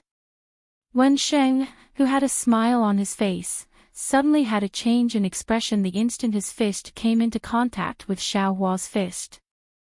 This was because he saw that Xiaohua's fist had suddenly shrunk, and a black halo of light had unexpectedly appeared in the air. Not good. Wen Sheng, who was proficient in body cultivation, immediately sensed that something was wrong from the force of the fist coming into contact with Xiaohua's fist, and an unavoidable feeling arose spontaneously. However, before he could open his mouth to warn the others, Xiaohua's fist had already landed. The sound of the explosion wasn't loud, but the power was extremely great.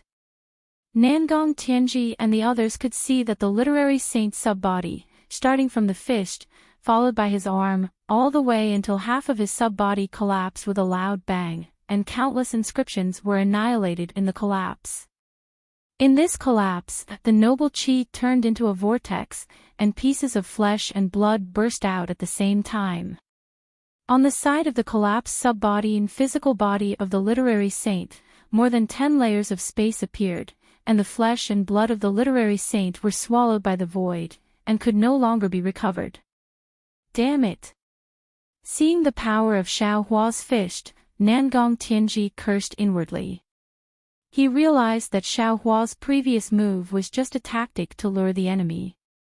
He hurriedly sped up and sent out a palm strike, wanting to attract Xiaohua's attention. Unfortunately, just as Nangong Tianji came to his senses, Xiaohua's fist wind pounced towards the other literary saint.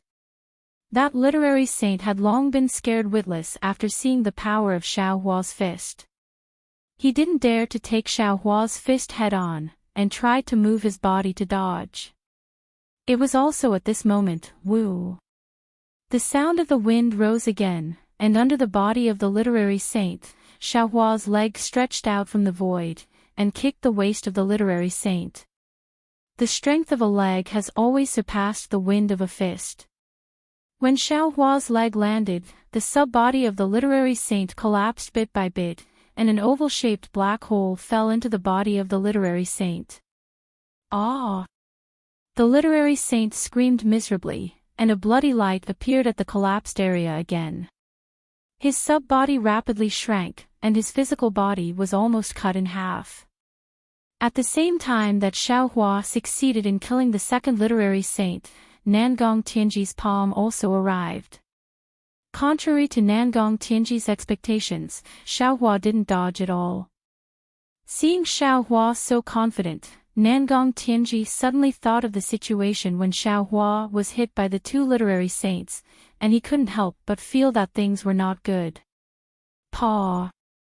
Another loud sound rang out. Nangong Tianji's palm was indeed accumulating strength. If a mountain was here, it would probably be pushed down by his palm. Xiaohua wasn't a mountain, and naturally, he couldn't block Nangong Tianji's palm. However, Xiaohua's golden body was sent flying by Nangong Tianji's palm. Xiaohua's golden body instantly collapsed, and the golden light was quickly extinguished. Xiaohua's figure actually pounced on the third literary saint. How could Nangong Tianji not know Xiaohua's plan? The tricks that ordinary martial artists often used in the competition were actually used by the Daoist sect's Grand Ascension stage cultivators in this supreme battle. This was not only beyond Nangong Tianji's expectations, but it was also out of Nangong Tianji's expectations. Nangong Tianji couldn't help but gnash his teeth and say, "Damn it. Borrowing strength to fight strength." Chapter 46:18. Of course, Nangong Tianji's curiosity was piqued. After all, he knew the strength of his palm. Even if immortal Emperor Go Qin was here, he wouldn't dare to let his palm land on his body. Unless it was the 7 great sages from the Great Sage Hall. At the thought of this, Nangong Tianji suddenly realized something and shouted, "Pingu, retreat. This bastard's body is extremely strong, don't." Nangong Tianji originally wanted to say, "Don't let him get close," but he was only halfway through when Xiaohua had already forced himself to the side of the literature sage named Nangong Pingu. This literature sage, who had just used the clear eyes technique to probe the strength of Xiaohua's fist, had only blocked Xiaohua's left fist, and was immediately hit in the shoulder by Xiaohua's right fist. Boom! Another muffled sound rang out. Nangong Pingu's sub-body began to collapse from the shoulder. In an instant, the sub-body was shattered, and even the body below the sub-body was affected. Blood and flesh flew everywhere.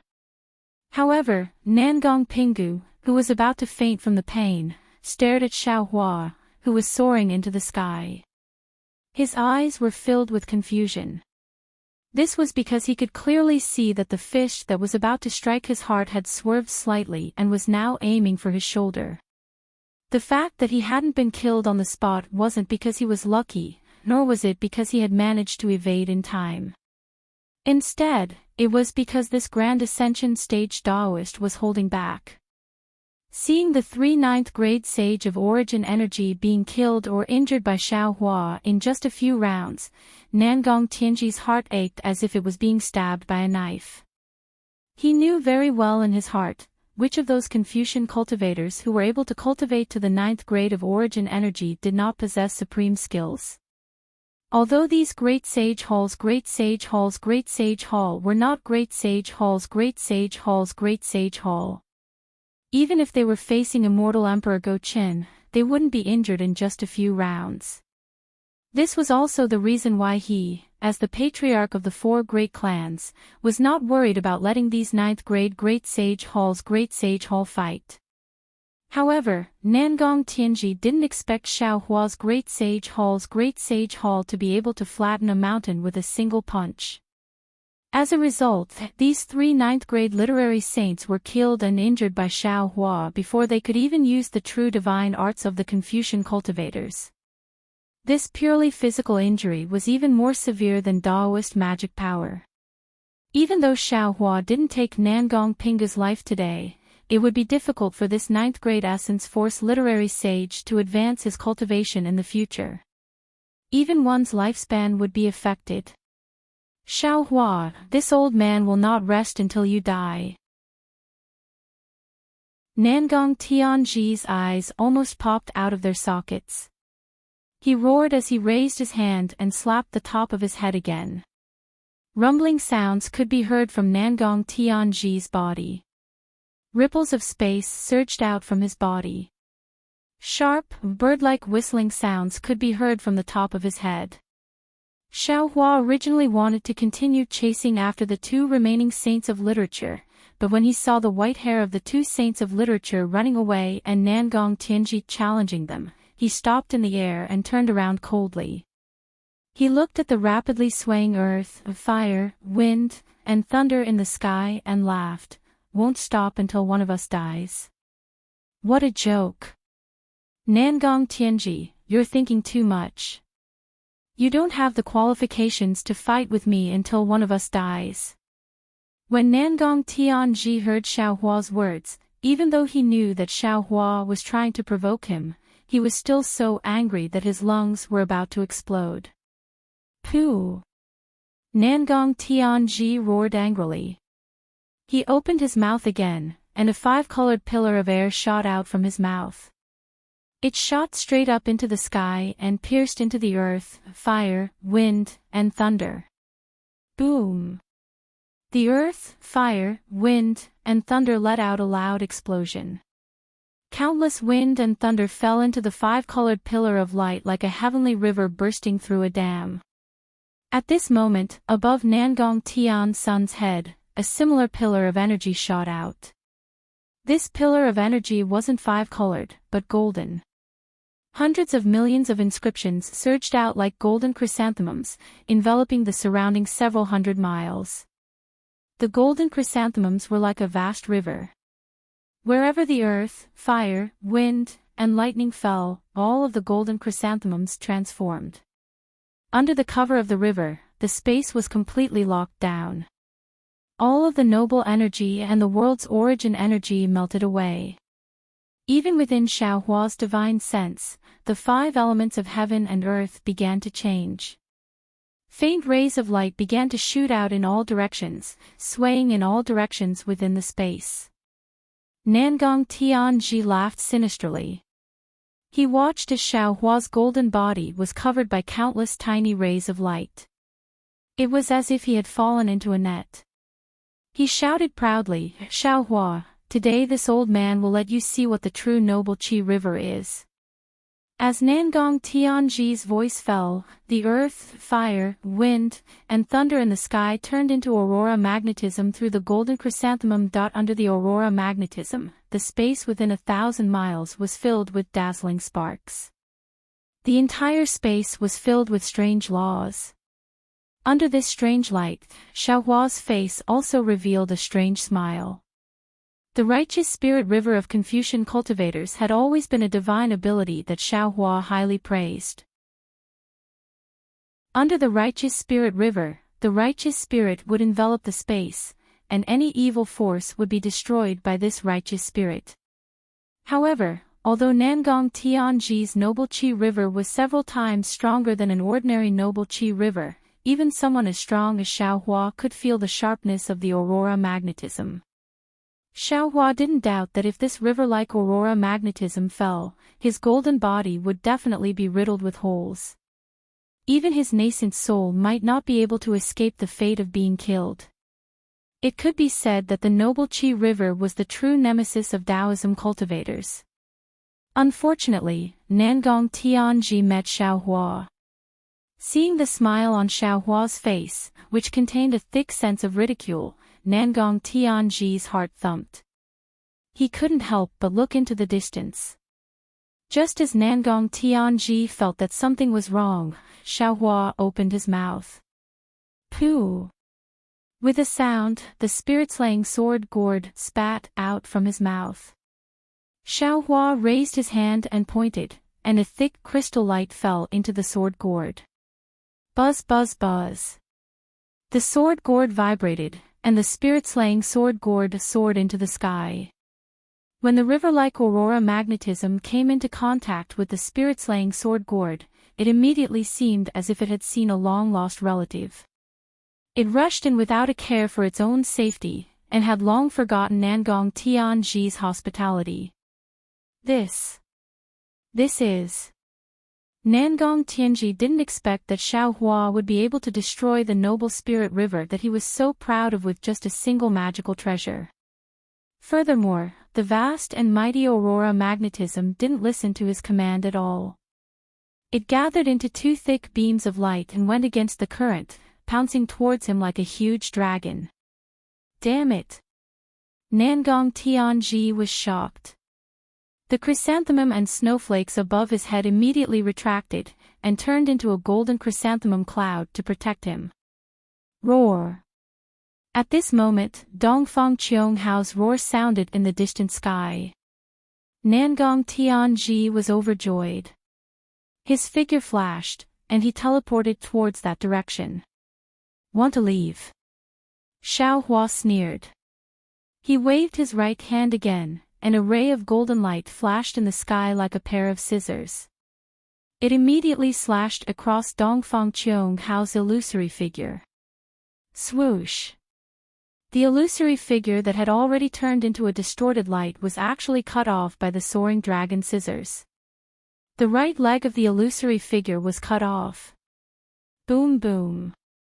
The moment the right leg left the illusory figure, it immediately collapsed, and it turned into noble qi and runes that scattered in the sky. Roar! Nangong Tianji howled in grief, but he didn't stop. He continued to rush into the distance as if he had planned this beforehand. Humph! Xiao Hua snorted coldly. He raised his head and looked at the spirit-slaying sword gourd circling above his head. He then lowered his head and sneered, "Since you want to destroy my fortune gate, then don't blame me for being merciless. Go." As Xiao Hua raised his hand and pointed, two thick rays of spirit-slaying sword gourd turned into hundreds of thousands of light threads and crazily rained down. Countless miserable screams rang out from the sea of clouds. Each ray of light penetrated the body of an aristocratic family's disciple and directly pierced their dantian. Xiao Hua wouldn't take their lives, but whether they could stay alive or not, that would depend on their own fortune. Just as Xiao Hua was about to withdraw the spirit-slaying sword gourd, he heard a clear light in the distance, and another strange phenomenon appeared. Back to Xiao Hua's battle against the Nangong family. The heaven expert flew out with his bone spear, but he was also blocked by Shimin Jianzhong and several 9th-grade Essence Force saints. Hiss! The heaven expert swung his bone spear and raised his head to look into the distance. He roared, "Shimin Jianzhong, you are not my opponent, hurry up and get out of my way. I want to meet Dongfang Qionghao." Hee hee. Shimin Jianzhong sneered, and a cold light appeared around him. He said, "Your opponent is this old man. Wen Chu is Dongfang Qionghao's opponent. Of course, if you can defeat this old man, then you can go find Dongfang Qiongghao. However, this old man wants to see the origin of a Taoist cultivator who can fight evenly with the master of the Jade Pure Palace." After saying that, Shimin Jianzhong didn't hesitate. Inscriptions flickered all over his body, and clouds surged out.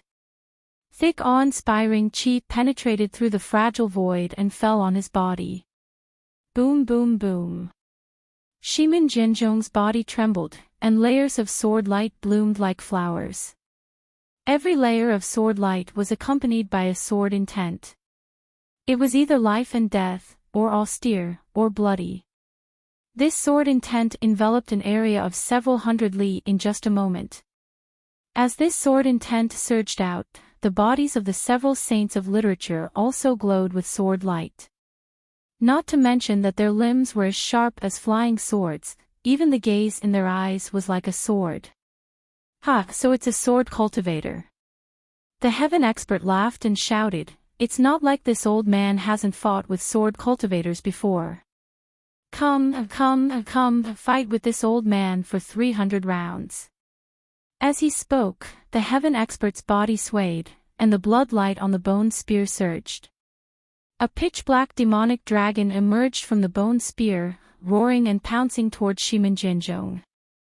The awe-inspiring qi of the Confucian cultivators had always been the natural nemesis of the devil clan, but correspondingly, the devil qi and the awe-inspiring qi had been rivals since ancient times.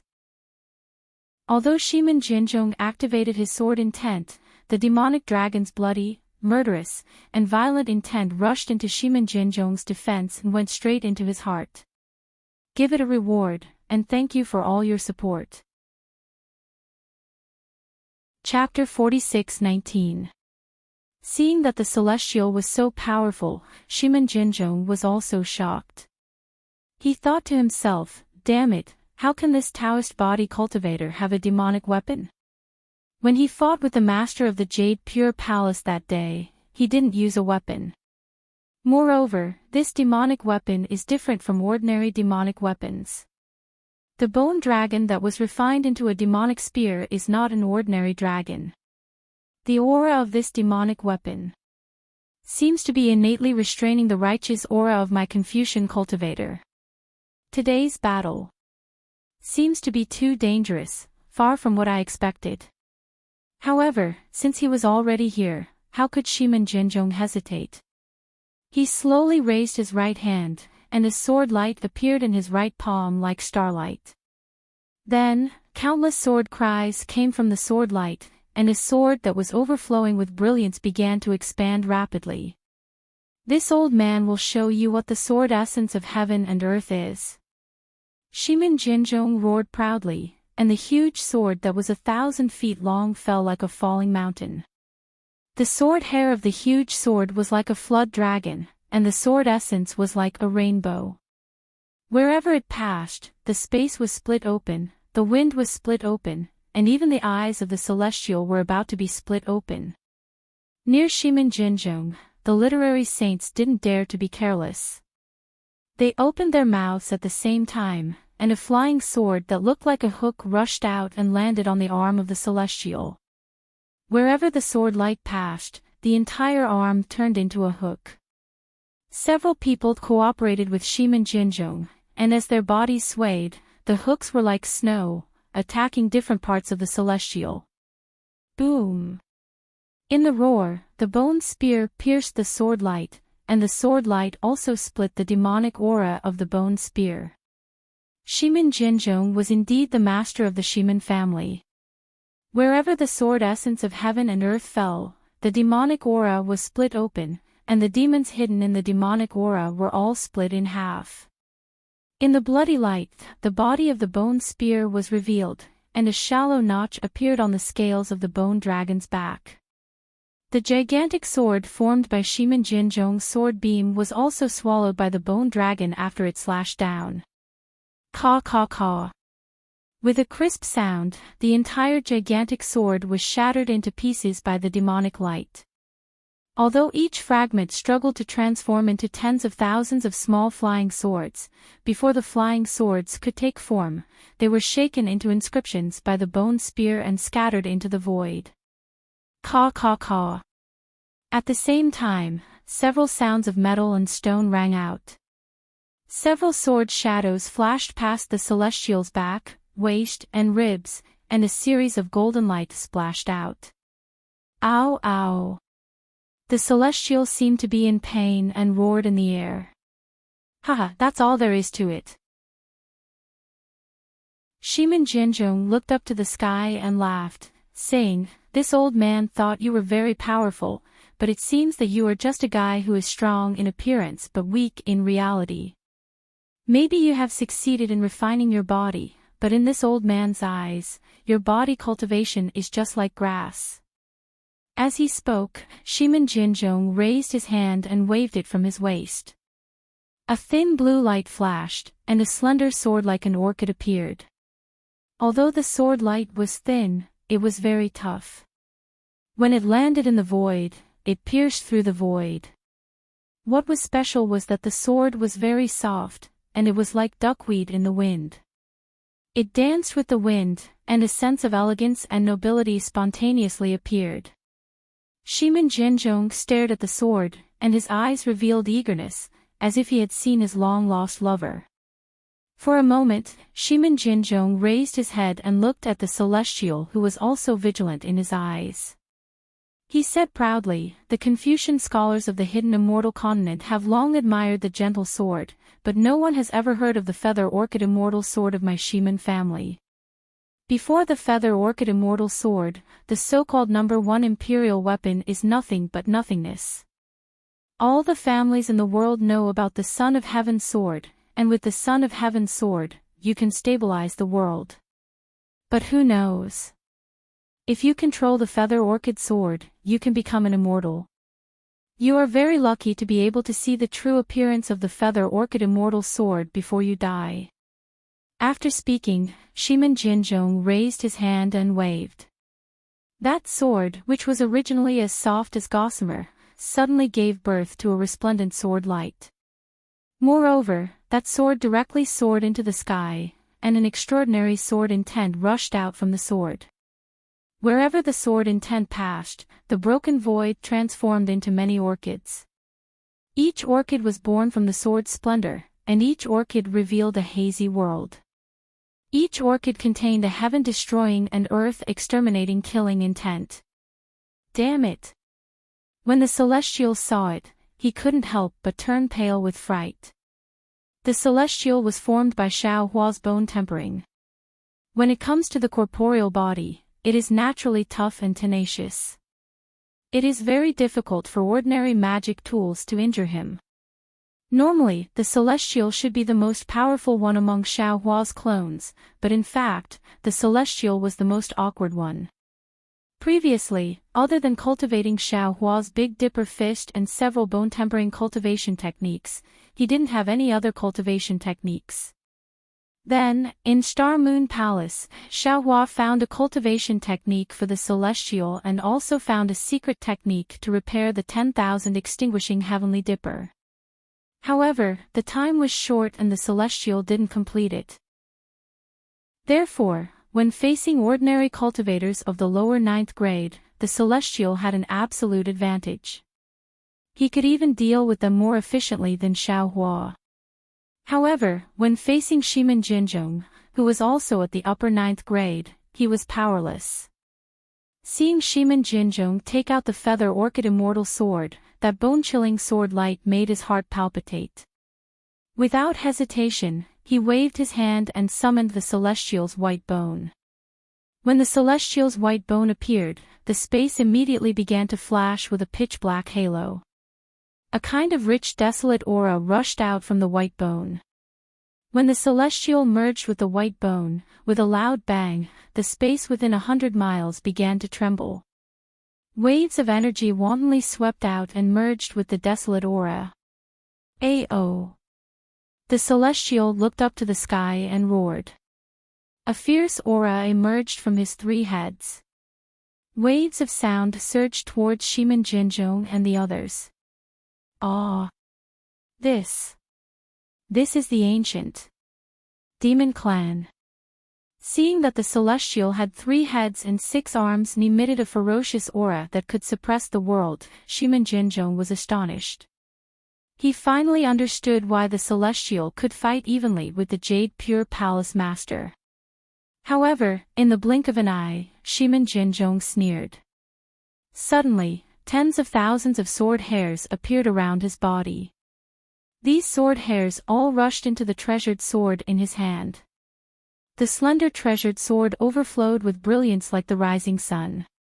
As Shimin Jinzhong waved his hands, the seemingly slender treasured sword fell down like a meteor.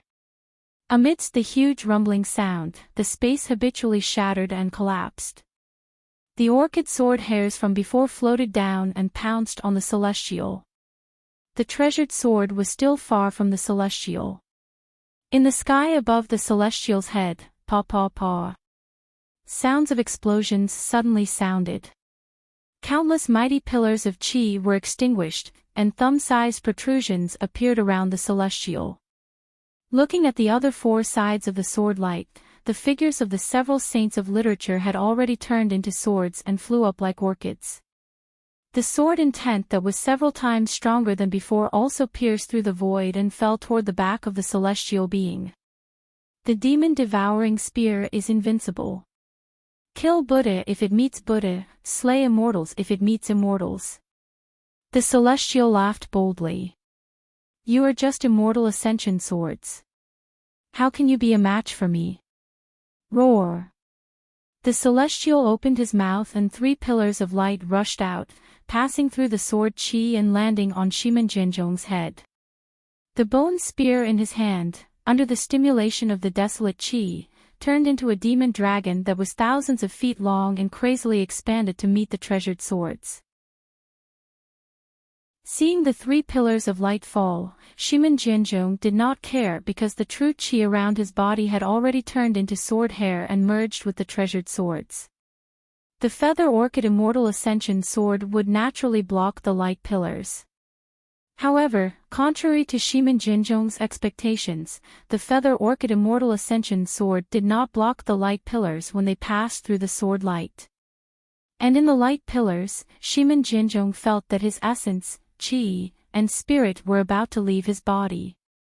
Not good. Shimin Jinzhong knew that things were not good and hurriedly urged his true qi to block the attacks of the three pillars of light. Shimin Jinzhong was distracted and the bone spear collided with the treasured swords again. The treasured swords shone brightly and the sword's momentum was like a wave. The bone spear's demonic qi soared into the sky and the spear's intent was like 1,000 caddies. The space within hundreds of miles shook at this moment. The worlds created by the sword hair were destroyed by the demonic qi, and the blood waves created by the demonic qi were also wiped out by the sword hair. This huge collision produced a vast impact. Not only did it blow away the flying swords that Shimin Jinzhong had transformed into, it also caused the corporeal body of the celestial being with 3 heads and 6 arms to tumble. Clang, clang, clang. As he tumbled, the sounds of swords humming could be heard. The flying swords that were formed by the sage of literature had slashed through the void and slashed at the celestial being's back. Out of the celestial being's expectations, several deep sword marks appeared on his back, and the eerie white bones were revealed in the sword marks. Roar! The celestial being roared. Other than the 2 hands that were holding the spear, the other 4 arms suddenly reached into the void. At the same time, the 3 heads opened their mouths and shot 3 pillars of light at the sage of literature who was closest to them. Dodge! Shimin Jinzhong's flying sword was raised, and his figure was naturally blocked. He saw the celestial being's arms falling into the void and immediately felt that something was wrong, so he hurriedly shouted. Moreover, he bent his body and forcefully channeled his sword. The sword turned into a ray of light and also disappeared into the void. The sage of literature who received the warning were alarmed and quickly dodged. Crack, crack, crack. Just as they were about to dodge, the celestial beings' 4 arms reached out from the void and hit their shadows. With a crisp sound, several sword rays were shot down, and the sage of literature's secondary bodies were also slightly shattered. However, the sage of literature who was closest to the celestial was not so lucky. The 3 pillars of light worked together and struck the sage of literature's sword rays with lightning speed. The sage of literature didn't even have time to scream before the brilliance of his secondary body was instantly extinguished, and he fell from the sky. Poof! The celestial being succeeded, but Shimin Jinzhong's Feather Orchid Immortal Ascension sword also arrived at the same time. This sword that was even thinner than a thin thread easily pierced the celestial's heart and almost came out of his body. Good! The sage of literature couldn't help but cheer when he saw the celestial being stabbed. At this time, boom, boom. Behind the sage of literature, a violent wind suddenly rose.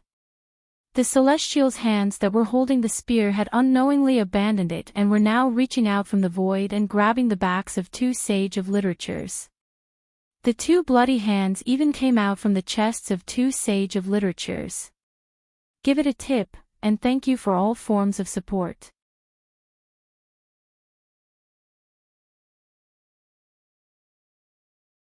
Chapter 46-20. The celestial's other 2 legs didn't stay idle either.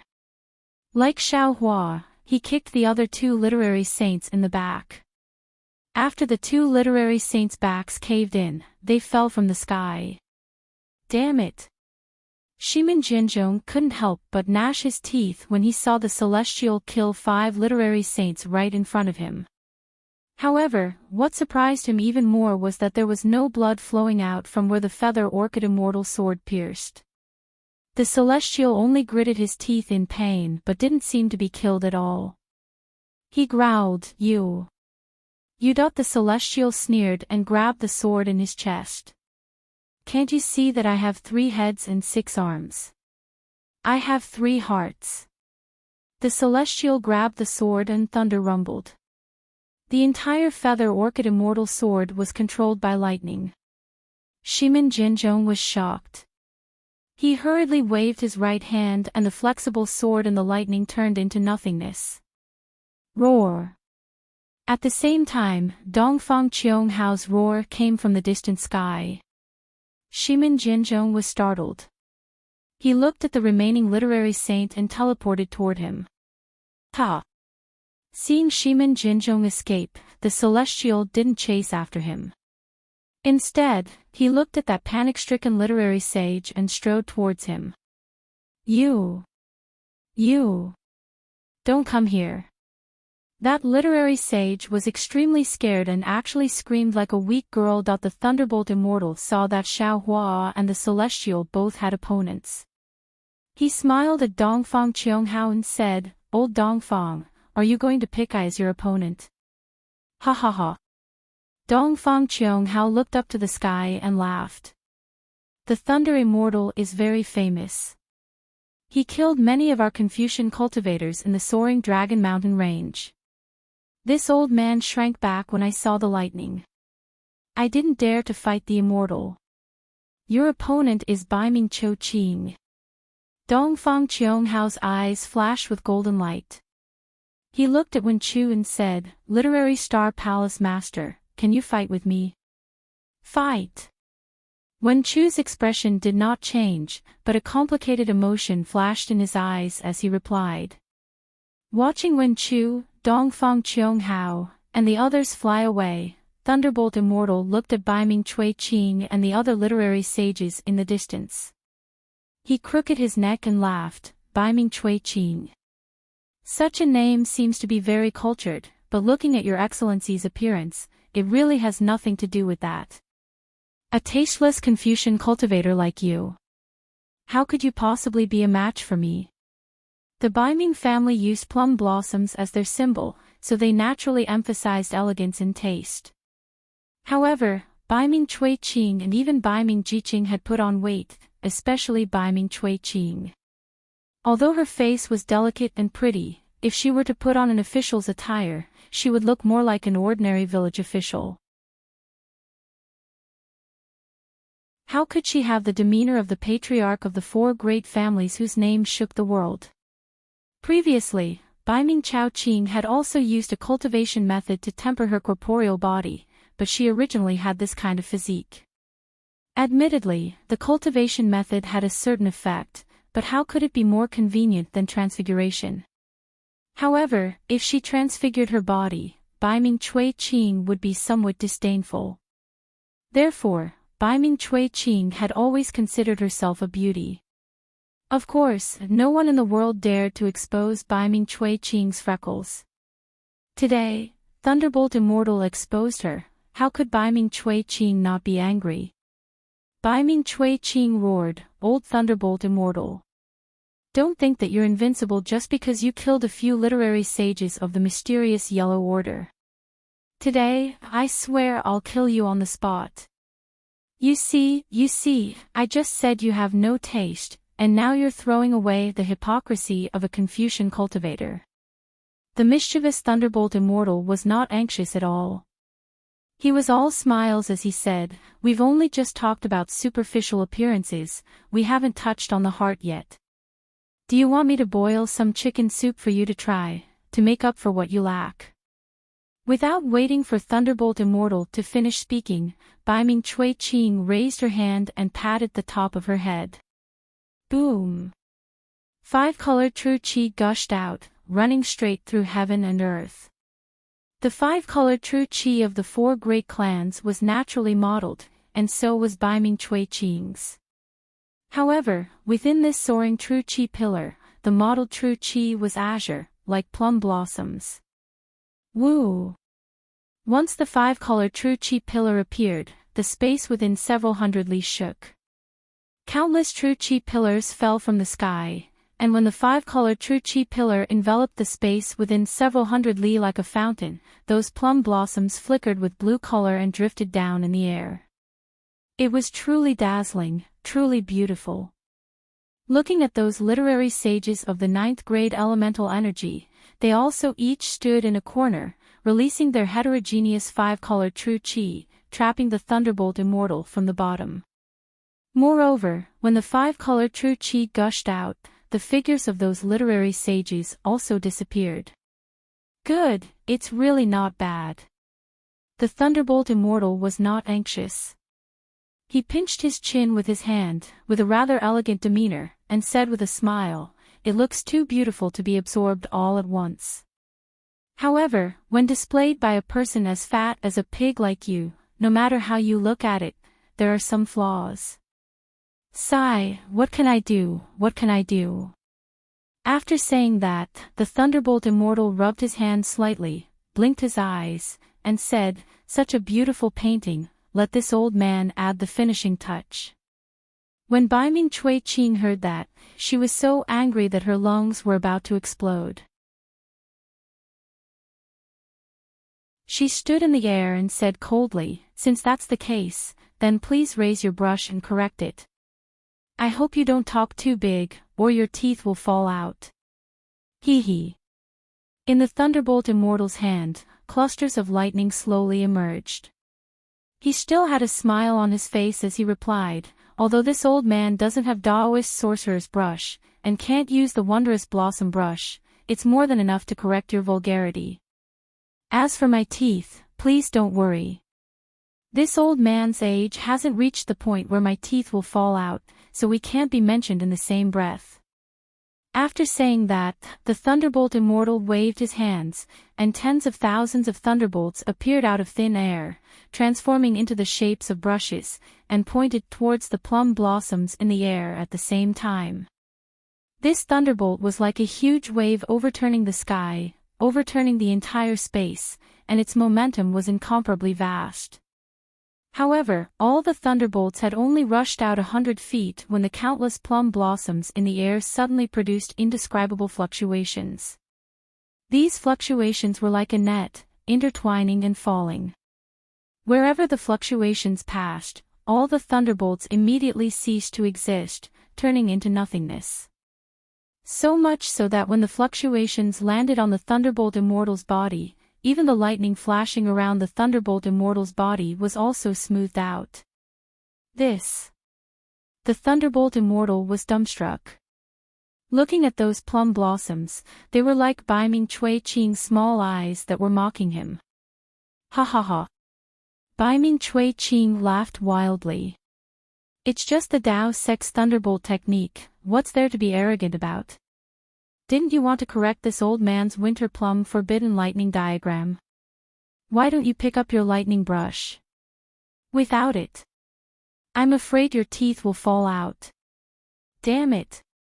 The thunderbolt immortal was ashamed and angry. He raised his hand and slapped the top of his head. Rumble. A cluster of lightning spurted out, transforming into a thunderbolt technique that grabbed towards Baiming Cui Qing. Unfortunately, as soon as the lightning appeared, the fluctuations rose again. That thunderbolt technique whimpered as it shrank and disappeared, not causing any waves at all. "Since you don't have the strength to lift the brush, then let this old man do it." Baiming Cui Qing was in high spirits. She opened her mouth and a mouthful of life's true energy gushed out, transforming into countless fine threads that were similar to inscription chains. At the same time, they entered the void and connected all the plum blossoms together. Fall. When Baiming Cui Qing shouted, a huge azure inscription was spurted out from her mouth, falling in mid-air and exploding with a loud bang. Tens of thousands of plum blossoms spiraled and flashed, gushing over from all directions. That indescribable fluctuation transformed into an invisible lotus shape, trapping the thunderbolt immortal. As soon as the lotus shape was formed, the thunderbolt immortal could not perceive the situation outside the space. He only felt a cluster of misty green halos covering the area around him. He could not use his divine thoughts, the chi of heaven and earth was isolated, and even the void was imprisoned. Not good. The Thunderbolt Immortal was shocked and hurriedly wanted to urge the sound of thunder.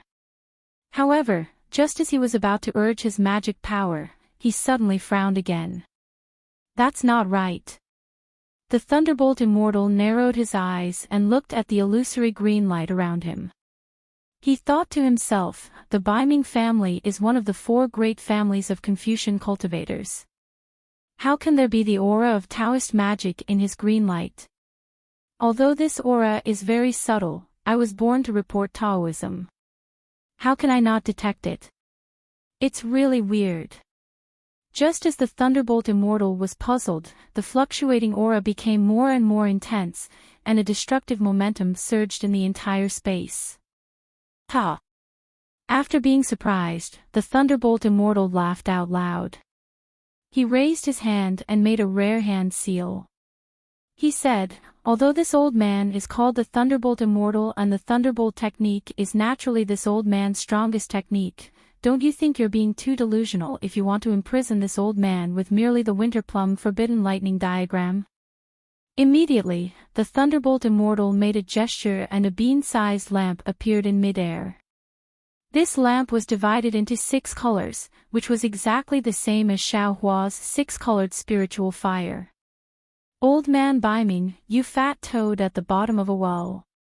Today, I'll let you see the power of my Taoist magic. The Thunderbolt Immortal shouted. Break! Following the Thunderbolt Immortal's finger, a thick crystal light fell into the lamp. The 6-colored spiritual fire instantly turned into a several zhang large fire pillar and directly penetrated the Thunderbolt Immortal's feet. The spiritual fire was the absolute weapon that Xiao Hua used before he reached the nascent soul stage. Once the spiritual fire was used, it was invincible. However, because the spiritual fire consumed too much magic power, Xiao Hua would never use it unless he had no other choice. When Xiao Hua reached the 9th grade of origin energy, there were too many methods that he could use. Therefore, although the spiritual fire had already become 6-colored, Xiao Hua basically didn't use it anymore. The Thunderbolt Immortal naturally knew the power of the 6-colored spiritual fire. While he was cultivating the Thunderbolt technique, he was also pondering how to refine the 6-colored spiritual fire. The incantation that he was using now was a spell that used the 6-colored spiritual fire as the seed and his own magic power as the supplement. This spell was purely of the fire attribute and didn't consume much magic power. Normally, the Thunderbolt Immortal didn't have the opportunity to use this spell. Since he was forced to this place by Biming Chuqing, he just happened to witness the power of this fire attribute spell. Chapter 46-21. Puff. A muffled sound that wasn't particularly loud rang out. The place where the fire pillar landed, the misty blue illusion was pierced through. Under the fire pillar, the hundreds of plum blossom clouds vanished. The forbidden thunder diagram of the winter plum blossom had been easily destroyed by the Thunder Immortal. What? What kind of fire is this? Biming Chuqing looked at the fire pillar in a daze and cried out, how can an ordinary fire break my green lotus stud at this point? Biming Chuqing's expression changed greatly. He hurriedly raised his hand and grabbed. A huge hand of several miles in size fell from the sky. He shouted angrily, damn it! You! How can you bully the weak like this? Seeing that the fire pillar had broken through the imprisonment, the Thunderbolt Immortal's figure swayed and immediately landed at the flaw. He reached his hand into the fire pillar. Then, without hesitation, the Thunderbolt Immortal flipped his hands and several fire spears separated from the fire pillar. Woo! The Thunderbolt Immortal raised his hand again. Several fire spears fell into the void and disappeared in a flash. Ah! Almost at the same time, several plum blossoms disappeared where the fire spears landed. Miserable shrieks rang out in the air as several literary saints appeared in the void. Each of them had a fire spear stabbed into their chest. Although the fire spears were not enough to kill the literary saints on the spot, the six-colored spiritual fire ignited their true chi and bodies. Even the surrounding void was about to be ignited. Ha! The Thunderbolt Immortal laughed. I'll send these eyesores back to their hometown first. Then I'll tell you what elegance is. Huff. At this time, Baiming Cho Ching's huge hand fell. Where the true chi fell, the six-colored spiritual fire did not extinguish. Instead, it went against the flow and ignited Baiming Cho Ching's huge hand. Damn it. Baiming Cho Ching was shocked. She cursed and decisively cut her wrist. With a swoosh, she threw the huge hand away. Just as Baiming Cho Ching was about to use another magical power, Dongfang Cheonghao's voice came from afar. Baiming Cho Ching glared at the Thunderbolt Immortal fiercely. Her figure turned into a plum blossom shadow and disappeared instantly. TCH. The Thunderbolt Immortal shouted disdainfully. She really has no manners. She escaped without even saying goodbye. Then, the Thunderbolt Immortal did not even look at the literary sages who were burned by the spiritual fire and chased after them. In order to avoid Baiming Cho Ching's winter plum forbidden lightning diagram, Dongfang Cheonghao's figure flickered and lured Wen Chu to another high altitude. At this moment, Chao Muya's heavenly light split in two, and the sky was once again covered in a faint greenish gray. Layers of earth, fire, wind, and lightning roared in the sky, and the clouds that approached Chao Muya were shattered into pieces. Wen Chu landed and looked at Dongfang Cheonghao, who was on guard in the distance. His eyes flashed with worry. He looked around and sighed. We Confucians have written many poems. Other than Immortals at the Magpie Bridge, this old man likes Song of Tomorrow the most. Then, Wen Chu didn't dare to look at Dongfang Cheonghao's confusion. He started to recite, tomorrow comes after tomorrow. How many tomorrows are there? I am waiting for tomorrow, and all things are wasted. If the people of the world are tired by tomorrow, spring will pass and autumn will come, and the old will come. In the morning, he looked at the east flowing water. In the evening, he looked at the west setting sun. How much could tomorrow be in 100 years? Please listen to my song of tomorrow. When he finished reciting, Wen Chu continued, looking at Chao Muya, this old man suddenly feels that time is passing quickly. Day after day, day after day, day after day, day after day. A day is but a blink of an eye. How much time is there in a person's life? Why do we not do meaningful things and only do boring things? Dongfang Cheonghao naturally didn't know that Wen Chu's feelings had just been born, and he was looking at the world with his own ignorant eyes. However, when he saw that Wen Chu didn't make a move, he waved his hand, and the literary sages disappeared and landed in various places. The master of Wen Chu Palace is quite refined. Dongfang Cheonghao smiled. Although this old man has never seen you before, I know that you are a refined person after seeing you today. You are completely different from that bastard Gao-chen. However, to be honest, I, Jian Zhong, and the others might not be any better than Gao-chen. Perhaps we were like you in our early years, and we used to make tea with clear spring water and red mud to make wine. However, now that we are in your position, we have already treated our previous lives as our ideal. At this point, Dongfang Cheonghao sighed. Actually, sometimes this old man also wants to be like you, to throw away these shackles, or to find a desolate mountain to cultivate in peace, or to find Gao-chen to become the master of some palace and live a leisurely life. However, if this old man takes half a step back, others will take a step forward. My Dongfang family's thousands of years of foundation may become someone else's. This old man has taken over this heavy responsibility from my ancestors, and I can't slack off. My fate has already been decided when I took over the position of master. To be honest, this old man doesn't think that the four great families will win today's battle. Wen Chu retracted his gaze and looked at the disciples who were fighting beneath his feet. He said, "You don't know enlightened Master Zhao's background at all. Don't you think that it's not worth it to make both sides suffer for the 5 Qis unification art? There are some things that must be done. Even if the price is high, this old man will still do it." Dongfang Qianghao replied. "However, there are some things that cannot be done. Even if there is no price, this old man will not do them.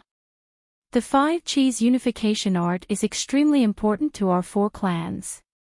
We must obtain it at all costs." Wen Chu sneered. "If this old man told you that you didn't need to do so much, you wouldn't need to set up such a trap. This old man already told you when I gave the 5 Qis unification art to Immortal Emperor Gaochen. I'm returning it to the Confucian cultivators, not the Immortal Palaces. It won't be long before the 5 Qis unification art is made public on Hidden Immortal Continent." Dongfang Qianghao was stunned and did not say anything for a long time. He stared at Wen Chu as if he was thinking about the validity of Wen Chu's words. However, Dongfang Qianghao spoke again, "I believe your words. However, I don't believe the Gaochen. Or rather, I don't believe that the Gaochen would give the 5 Qis unification art to our 4 clans and the 100 schools of philosophers for no reason. Moreover, I can tell you with certainty that if you don't make the 5 Qis unification art public, then your so-called return of the 5 Qis unification art to the Confucian cultivators is nothing more than a joke. You're only using the 5 Qis unification art to give yourself the title of Confucian Immortal Master, the Master of the Literature Star Palace." Wen Chu shrugged helplessly. "This is all I can do. You can do even more." Dongfang Qianghao smiled. "You can give the 5 Qis unification art to our 4 clans and work together with us." Dongfang Qianghao hesitated for a moment before continuing. "I can even promise you that if possible, our 4 clans can recommend you to be the Immortal Emperor of the Immortal Palaces." Wen Chu knew that Dongfang Qianghao was trying to bewitch him. He shook his head. "How can I be the Immortal Emperor with my temperament? If I wanted to, why would I give the 5 Qis unification art to Immortal Emperor Gaochen?" Dongfang Qianghao remained silent. Wen Chu pondered for a moment before continuing. "When I gave the 5 Qis unification art to Immortal Emperor Gaochen, we had an agreement. That's why I can't give the 5 Qis unification art to the 4 clans. However, if the 4 clans agree, I'll discuss it with Daoist Master Xiao and come up with a foolproof plan." Although Wen Chu didn't say that Xiao Hua could give the 5 Qis unification technique to the 4 great families, Dongfang Qianghao knew from Dongfang Yushan that Xiao Hua also knew the 5 Qis unification technique, so he understood. However, Dongfang Qianghao rejected Wen Chu's offer and shook his head. "There's no turning back now. Unless Daoist Master Xiao hands over the 5 Qis unification art now. That's why." Wen Chu smiled wryly. "Even if you know this is Immortal Emperor Gaochen's plan, you still have to step in." "Yes. There are many things in this world that are beyond one's control." Dongfang Qianghao nodded. "Just like now, I know you're a gentleman and want to befriend you, but I still have to think of a way to capture you." As he spoke, Dongfang Qianghao slapped the top of his head, and a large, crystal-clear, multicolored hand appeared out of thin air and grabbed at him. Wen Chu also unleashed a 5-colored hand. Although the hand was not solid, its color was pure, and as it passed, Dongfang Qianghao's shackles were swept away. Wen Chu sighed. "When it comes to Confucian techniques, you are no match for me." Boom! Wen Chu's hand clashed with Dongfang Qianghao's. Under the huge force, Dongfang Qianghao's hand crumbled into pieces of runes while Wen Chu's hand was still there and quickly restored. Dongfang Qianghao wasn't surprised at all. He narrowed his eyes and said, "It's too early to talk about this." Sure enough, at the place where the 5-colored hands landed, a green bamboo shoot appeared. Puff! Dongfang Cheonghao's true chi flowed into the bamboo shoot and it suddenly turned into a huge bamboo tree. It was green and glistening. This is... Wen Chu didn't understand. The hand that hadn't recovered reached out again. Woo! Wherever Wen Chu's large hand landed, the bamboo swiftly turned into a grayish-yellow color. Numerous pale yellow bamboo flowers slowly grew on them. Once these bamboo flowers were revealed, inscriptions suddenly appeared in the previously untraceable sky. These inscriptions faded under the pale yellow color of the bamboo flowers, transforming into numerous colorless bamboo flowers. A faint aura of death quickly spread around. Wen Chu raised an eyebrow. He seemed to understand something. Whoosh! Tens of thousands of colorless flowers suddenly bloomed and Wen Chu's hand withered. All of his true chi flowed into the flowers. At the same time, the aura of death surged towards Wen Chu like a tidal wave. Wen Chu activated his true chi and the 5-colored light quickly faded under the aura of death. The inscriptions were wiped out by the aura of death. Give it a tip, and thank you for all your support. Chapter 46-22. Your Excellency, there's no need to struggle. Only by handing over the 5 Chi's unifications will you be able to avoid becoming a skeleton. Dongfang Cheonghao said with pride, otherwise, only death awaits you. Wen Chu let out a long laugh and pointed at the blooming bamboo flowers and the surging death aura. He said in a clear voice, although the blooming of bamboo represents the withering of bamboo, it is still the birth of bamboo flowers and the birth of new bamboo.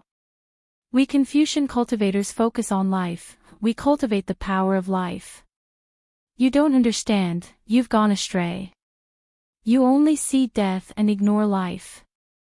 How can this kind of death trap this old man?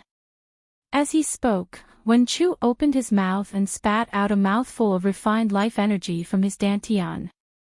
Whoosh! Like a spring breeze, the entire space was immediately filled with layers of bright green. In this bright green aura, all the death energy seemed to be boiling and bubbling. In just a moment, all the bubbles fell into the light yellow bamboo flowers. The bamboo flowers disappeared, and one by one, thumb-sized bamboo shoots were revealed. Dongfang Cheonghao sucked in a cold breath. He knew he had underestimated Wen Chu's Confucian divine abilities. Wen Chu's hand was still alive, and his hand was still alive. His hand touched the bamboo shoots and withered flowers. Dongfang Cheonghao knew he had underestimated Wen Chu's divine ability. Sigh. Dongfang Cheonghao sighed again. He took out an ancient ruler and said, actually, this old man really didn't want to come to this step. As he spoke, Dongfang Cheonghao waved the ruler. A stern and heavy aura came from the ruler. Along with this aura, there was the sound of tens of thousands of children chanting. It was as if the entire world had become a huge school.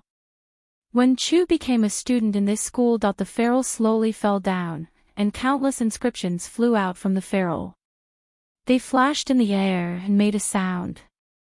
A voice that resounded through the heavens and earth rang out amidst the chanting of the 10,000 children. A teacher teaches and dispels doubts. The moment this voice came out, the chanting stopped abruptly. Yes. This voice was like all living beings bowing their heads. As a Confucian cultivator, Wen Chu felt an irresistible silence in his heart. He was about to bow his head before this respectful teacher. The ruler fell down like a mountain and was about to land on Wen Chu's forehead. Boom! At this critical moment, Wen Chu's head spat out 5-colored chi. The heaven and earth pagoda flew out and blocked the ruler. The almost unparalleled power landed on the heaven and earth pagoda. The heaven and earth pagoda roared and a surge of heaven and earth Tao rushed out. Not only did it block the Heaven and Earth Tao, but the Heaven and Earth Tao also counterattacked Dongfang Qionghao's subbody. Dongfang Qionghao's subbody was destroyed. Heaven and Earth Pagoda. You. How do you have such a wondrous item? Dongfang Qionghao's face was pale as he looked at the Heaven and Earth Pagoda above Wen Chu's head in disbelief. Wen Chu sneered, "Don't you also have the Saint Ruler? Unfortunately, you used the Heaven and Earth Tao against my Confucian cultivator. I'm afraid you won't be able to ascend in this life." Humph. Dongfang Qiongghao snorted and said, "Even if this old man's body is destroyed, I won't let you join the North Star." Roar. Dongfang Qiongghao roared and the sound waves spread in all directions. Dongfang Qiongghao raised his hand and the sound waves landed between his eyebrows. Shwa. A clear light appeared between Dongfang Qionghao's eyebrows. Words flew out and formed lines of poems in the air. The lines of poems condensed into articles, and the articles condensed into scrolls. When the scrolls opened, a soft voice sounded. Although the voice was soft, it was deafening to Wen Chu's ears. Wen Chu was confused at first, but when the voice recited a few lines, Wen Chu's forehead shone with a clear light. Wen Chu suddenly realized what was going on. However, before Wen Chu could do anything, four distorted figures flashed in the sky. Shimin Jinzhong, Nangong Tianji, and Baiming Chuqing arrived at the same time. The three of them stood in the air and raised their hands to point at their own forehead. Similar clear lights spurted out and shrouded the surrounding hundreds of miles. 4 layers of clear light fell, and another strange phenomenon appeared. In the sky, within hundreds of miles, endless auspicious clouds and multicolored light appeared. Within the auspicious clouds and multicolored light, there seemed to be many illusory figures. Behind these illusory figures, there were all kinds of strange phenomena, such as dragons and phoenixes, abundant grains, picturesque territories, and so on. Xiao Hua, the thunderbolt immortal, and the celestial being naturally chased after them. However, this clear light was so mysterious that not only did it block the figures of Xiao Hua and the others, even their divine senses couldn't penetrate it. Damn it! Xiao Hua narrowed his eyes and cursed in a low voice. He raised his hand and patted the top of his head. A 5-colored big hand was about to grab him. Boom! Just at this time, a huge vibration occurred in the sky. Like a huge wave, a fluctuation emerged from the clear light. Xiao Hua's 5-colored big hand was instantly shaken into powder. When the light became clear again, the hidden clouds had already disappeared, revealing the situation inside. At this time, inside the clear light, 4 voices recited the scrolls at the same time. The voices were different, and the accents were different. However, where the voices fell, the scrolls began to gather, vibrate, and transform.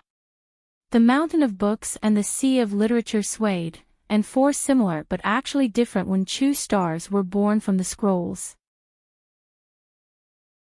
These stars looked somewhat blurry and even somewhat broken, but the Wen Chu aura inside the stars was very strong. Disciple respectfully invites the sage. The 4 family heads bowed at the same time. Another pillar of 5-colored true energy mixed with essence blood fell into the Wen Chu star. Caw caw caw caw. 4 clear shattering sounds came from the sky. As the 4 Wen Chu stars shattered, 4 sages with only half of their bodies were revealed. The moment this saint appeared, tens of thousands of auspicious clouds covered the sky, and thousands of rays of light shone. The sound of the 100 heavy suns rang out, and 10 thunderbolts descended. In this saint's hand, there was another beautiful ink brush. Seeing this, Xiao Hua, who was about to use his divine ability again, smiled. He crossed his arms and coldly stood there, quietly watching. When the 4 sages appeared, Dongfang Qiongghao looked at Shimin Jinzhong. The two of them exchanged glances and their bodies moved. As the two of them moved, the two sages above their heads merged and formed a complete sage. Xiaohua, who was originally hugging the scrolls to watch the show, suddenly trembled and cried out, Lao! Lao Tzu! Because in the ancient books of Confucianism, it was very clear that Lao Tzu had taught Confucius and could be said to be Confucius' teacher. However, Lao Tzu's disciples and inheritance were not found in the 100 schools of thought.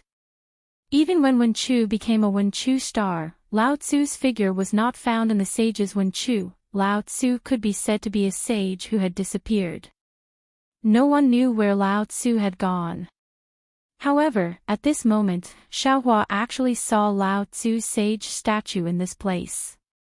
Xiaohua really did not expect that the so-called four great families were actually Lao Tzu's descendants and inheritance. Xiaohua was surprised.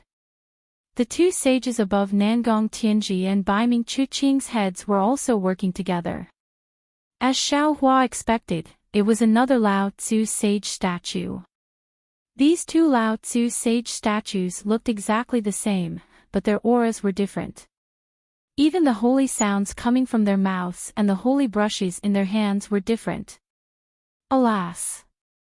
Seeing the two Lao Tzu sage statues, Wen Chu sighed and said, Sins committed by the heavens can be forgiven, but sins committed by oneself are the hardest to bear.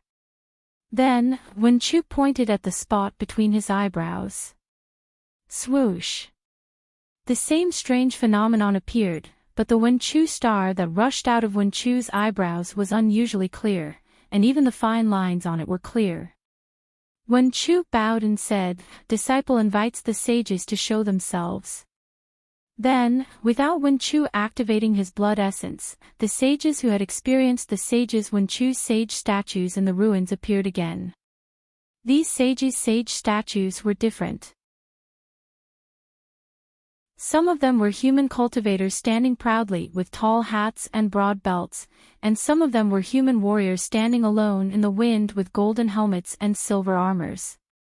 In their hands, some of them were writing down historical records that had never been recorded, and some of them were writing down memories that had never been recorded in their weapons. No. No. No way, right? Dongfang Qianghao, Shimen Jinzhong, Nangong Tian, and Baiming Chuqing looked at each other in dismay. Their eyes were wide open, and they cried out in shock. Their mouths were opened so wide that several goose eggs could be stuffed in. At this moment, the two Lao Tzu sage statues moved. Two ink brushes pointed at the sages, and they shouted in the air, The Tao that can be said, is not the Tao. Under the ink brushes, the sages shouted in unison, The name that can be named, is not the name of the Hanggu Pass. As the sages chanted, the sages' brushes also pointed out. Where the inexplicable waves and light and shadow collided, the two Lao Tzu sage statues turned into fragments. The clear light that enveloped 1,000 miles of space wrapped these fragments and returned to the spots between the eyebrows of the four clan masters. When the clear light revealed their figures, the four clan masters staggered and almost fell from the sky. They looked at Wen Chu in extreme horror, and their lips trembled.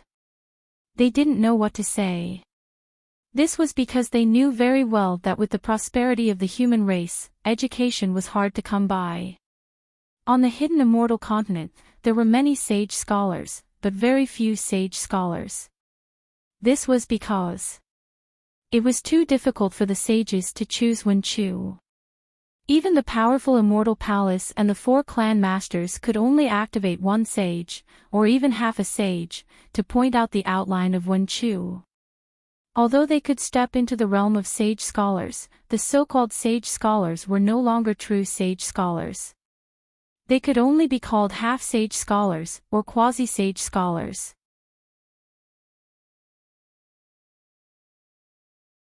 Chapter 46-23. The clan masters of the four clans were not lacking in their calculations. They activated the holy statues and prepared to use two of the holy statues to kill Wen Chu's holy statue. From what they knew, Wen Chu was most likely a half-saint literary star like them. At best, he could be a complete literary star. They had 2 holy statues, so they had an absolute advantage. So much so that they even indulged in the wildest fantasy that even if Wen and Chu were double Saint Wen stars, their lousy holy statues were absolutely stronger than Wen and Chu's Saint Wen star. However, they never thought that Wen Chu was actually a double saint literary star. He could even be called a 10,000 saint literary star. How could their holy statues be a match for him? They had lifted a rock and smashed it on their own feet. Ha, give me your life. Seeing this, the celestial laughed and waved his bone spear, about to rush over. Rumble. At this moment, something strange happened again. Dark clouds appeared where the earth, fire, wind, and thunder had been. Wave after wave of darkness covered the entire sky. Within the darkness, thousands of specks of starlight came crashing down with the power of the stars and moon. Within a few thousand miles, the space was sealed. Essence energy below the 8th level was like a heavy burden. Not to mention flying, even standing in the air was difficult. Immortal Palace Star River. Immortal Palace Star River.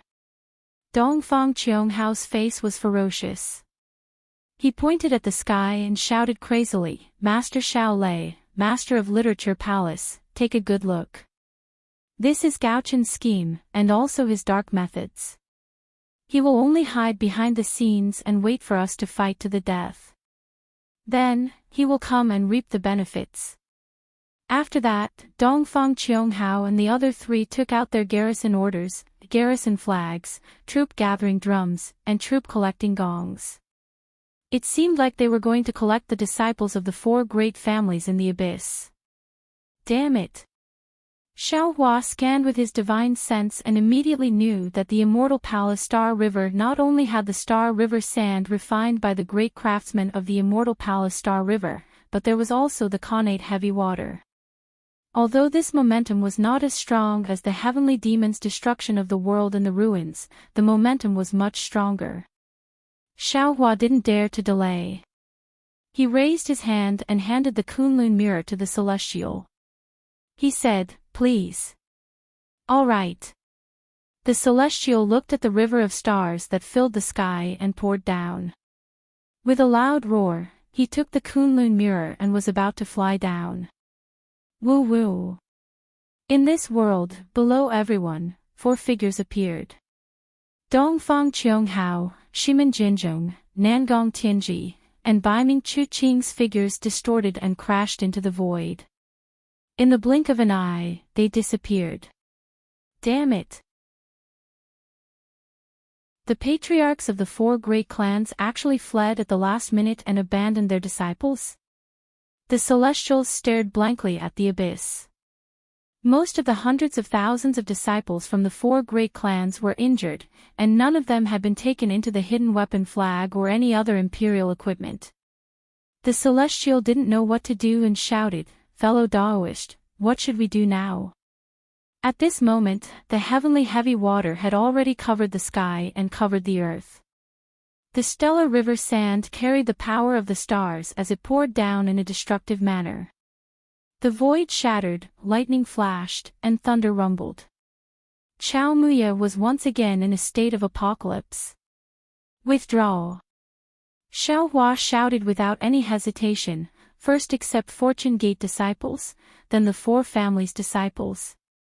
Yes. Hearing this, the Celestial controlled the Kunlun mirror and rushed into the abyss. Xiao Hua soared into the sky and shouted again, "Fellow Daoist Wen Chu, quickly summon the mountain river seal or the heaven and earth pagoda and help the Celestial to accept disciples. I will absorb the heavenly heavy water." Unfortunately, Wen Chu turned a deaf ear to Xiao Hua's words and only stared at the heavenly palace galaxy with a complicated expression. Damn it! Xiao Hua cursed inwardly, why do things always go wrong at the crucial moment?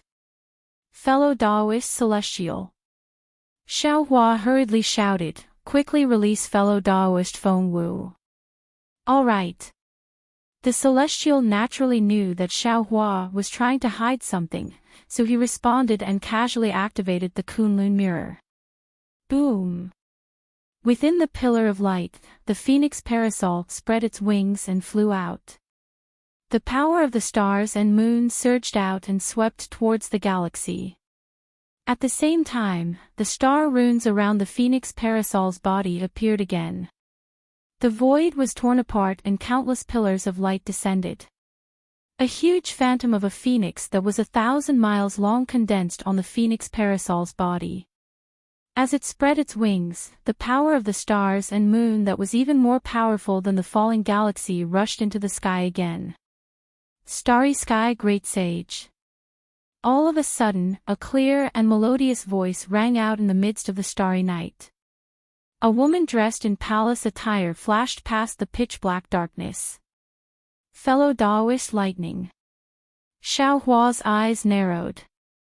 He swept his gaze across the galaxy and ordered, "Go and see who is causing trouble here." "Ha, don't worry." The lightning sage turned into lightning and rushed into the sky, shouting, "I love to destroy flowers." At this time, the innate heavy water had already fallen. Feng Wu used the power of the stars and moon to block the stellar river sand, but she couldn't stop the heavy water. Xiaohua released his consciousness and covered 1,000 miles, absorbing the heavy water into the Shenhua continent. The Immortal Palace's galaxy seemed to be boundless, and the stellar river sand seemed to be innumerable. Xiaohua and Feng Wu didn't dare to be careless and tried their best to collect the heavy water. The Celestial was below them, controlling the Kunlun mirror to collect the Fortune Gate's disciples who had already formed a team. The hundreds of thousands of disciples couldn't fly freely under the Immortal Palace's galaxy. Seeing the falling galaxy, they had no way to survive. Therefore, when they heard that Xiaohua was willing to save them, they hurriedly formed a team and waited for the Celestial to collect them. Zee-la-la. Rumble. Strange noises continued to ring out in the sky above Dawn and Dusk Cliff. Space was instantly corroded by the river of stars, and then shattered by the river sand. Fortunately, the heavy water was collected by Xiaohua, and the river sand was blocked by Feng Wu. The ground wasn't destroyed anymore. Everyone was busy, and only Wen Chu was still standing quietly in the air. Her gaze was fixed on the pitch-black darkness, as if there were endless stories hidden in the darkness. Suddenly, a bolt of lightning flashed in the pitch-black darkness, and then a clear voice shouted, "How dare you? How dare you challenge the 5th princess's honor guard?" "Humph, what 5th princess and 6th princess?" The lightning Taoist's arrogant voice sounded, "I only have eyes for the 9th princess. You're courting death." That voice was like a silver bell, and it was none other than the voice of the Jasper Flower Palace's immortal envoy, Gu Xianyun. Then, there was the sound of an overwhelming chi pillar rumbling, and then a series of miserable screams rang out. A rain of blood mixed with corpses fell from the pitch-black darkness. Hearing that it was the 5th princess, Qingqing, in the pitch-black darkness, Xiaohua sneered and said in his heart, "Injure the 5th princess and avenge Axian. Rumble." Just as Xiaohua finished speaking, he saw the lightning above the Immortal Palace's galaxy, and miserable screams rang out again. Needless to say, it was the lightning Taoist's annihilation. "How dare you injure an immortal emperor's descendant? Immortal Xiao, you violated the immortal law." At this moment, another voice came from the Immortal Palace's galaxy. Then, a general wearing an emperor's armor and a crown flashed over with a distorted figure. The general had just stood beside Xiaohua when countless chi pillars turned into chains of inscriptions and rushed out. They danced wildly around the general and swept toward Xiaohua, the master of the Supreme Purity Palace. Xiaohua's gaze fell on the general's crowned face and saw the sun, moon, and stars above the emperor's armor. How could he not know that this was one of the masters of the Three Purity Palace, the master of the Supreme Purity Palace that he had never seen before? Unfortunately, the master of the Supreme Purity Palace did not give Xiaohua a chance to speak, nor did he allow Xiaohua to resist. He stood still, raised his hand, and pulled out a sword from his waist. With a wave of his hand, the sword revealed a huge shadow and slashed toward Xiaohua. Hiss! Xiaohua was shocked. Looking at the huge shadow, he sucked in a breath of cold air. The Xianyuan sword. Of course, the sword in the master of the Supreme Purity Palace was bronze in color. One side of the sword was divided into 5 sections, respectively engraved with the sun, moon, and stars. The other side was divided into 9 sections, respectively engraved with mountains, rivers, and plants. On the sword hilt, one side of the sword was engraved with farming and animal husbandry techniques, while the other side was engraved with the strategy to unify the 4 seas. As the shadow flashed, the sun, moon, and stars lingered, the mountains, rivers, and plants danced, and an unparalleled sharpness cut through the void, setting off a wave of wind whistling. Xiaohua was surprised, but he sighed again. He looked at the Fortune Gate's disciples and the 4 great families' disciples with some hesitation. At this time, he was concentrating on collecting the Khanate heavy water, so he couldn't divert his attention to fight the enemy. He couldn't even ask Daoist Witch to come out of the space.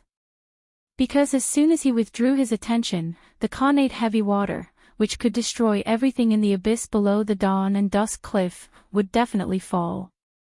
At that time, not to mention the 4 great families' disciples, many of the Fortune Gate's disciples would die.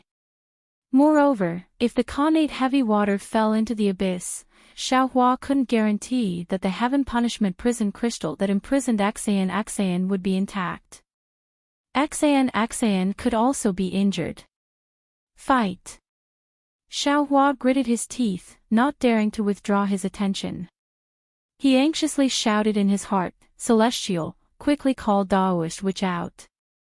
"So, it's you."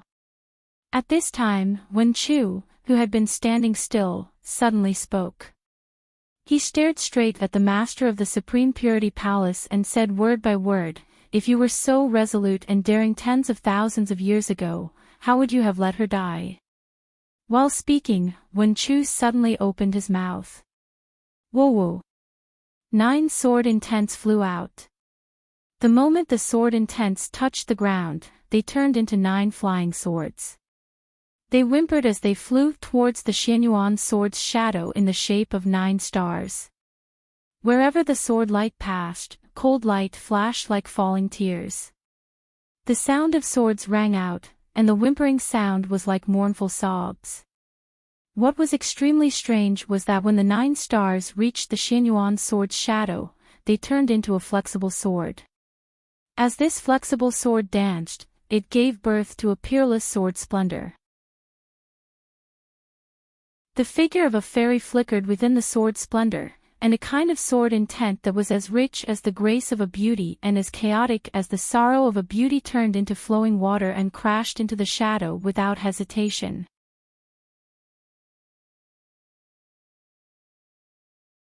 Chapter 46-24. Pear Blossom. Pear Blossom. Pear Blossom. All of a sudden, the master of Shangqing Palace shouted. His body, which was brimming with true qi, trembled violently. The shadow of the Xianyuan sword, which was chopping down with all his strength, unexpectedly stopped in midair. The shadow of the Xianyuan sword only stopped for a moment, but the sun, moon, stars, mountains, rivers, and vegetation all turned into fragments. The Xianyuan sword in the master of Shangqing Palace's hand flashed with a bronze sword light. This sword light was the result of him forcibly withdrawing his true qi. The sword light was like water, falling back into the body of the master of Shangqing Palace. Boom! A loud sound burst from the surface of the master of Shangqing Palace's body. The crown of the master of Shangqing Palace's crown flew away, revealing the true appearance of the master of Shangqing Palace. Li Xiubai. Xiao Hua looked at the appearance of the master of Shangqing Palace and was stunned on the spot.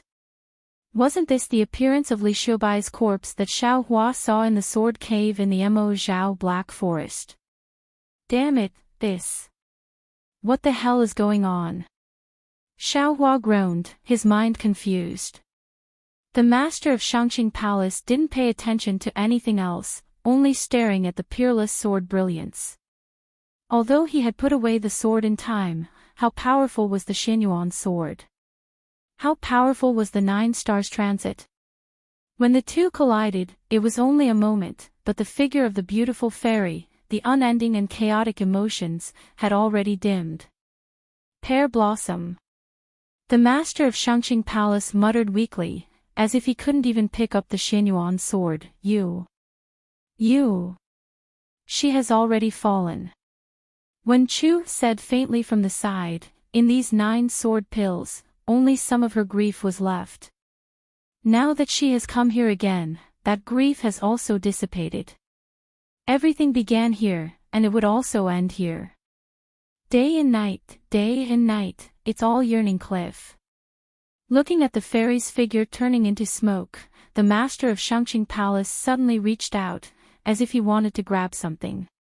However, where his fingers landed, the smoke was disturbed. Not only did the fairy's figure disappear, but the smoke also turned into nothingness.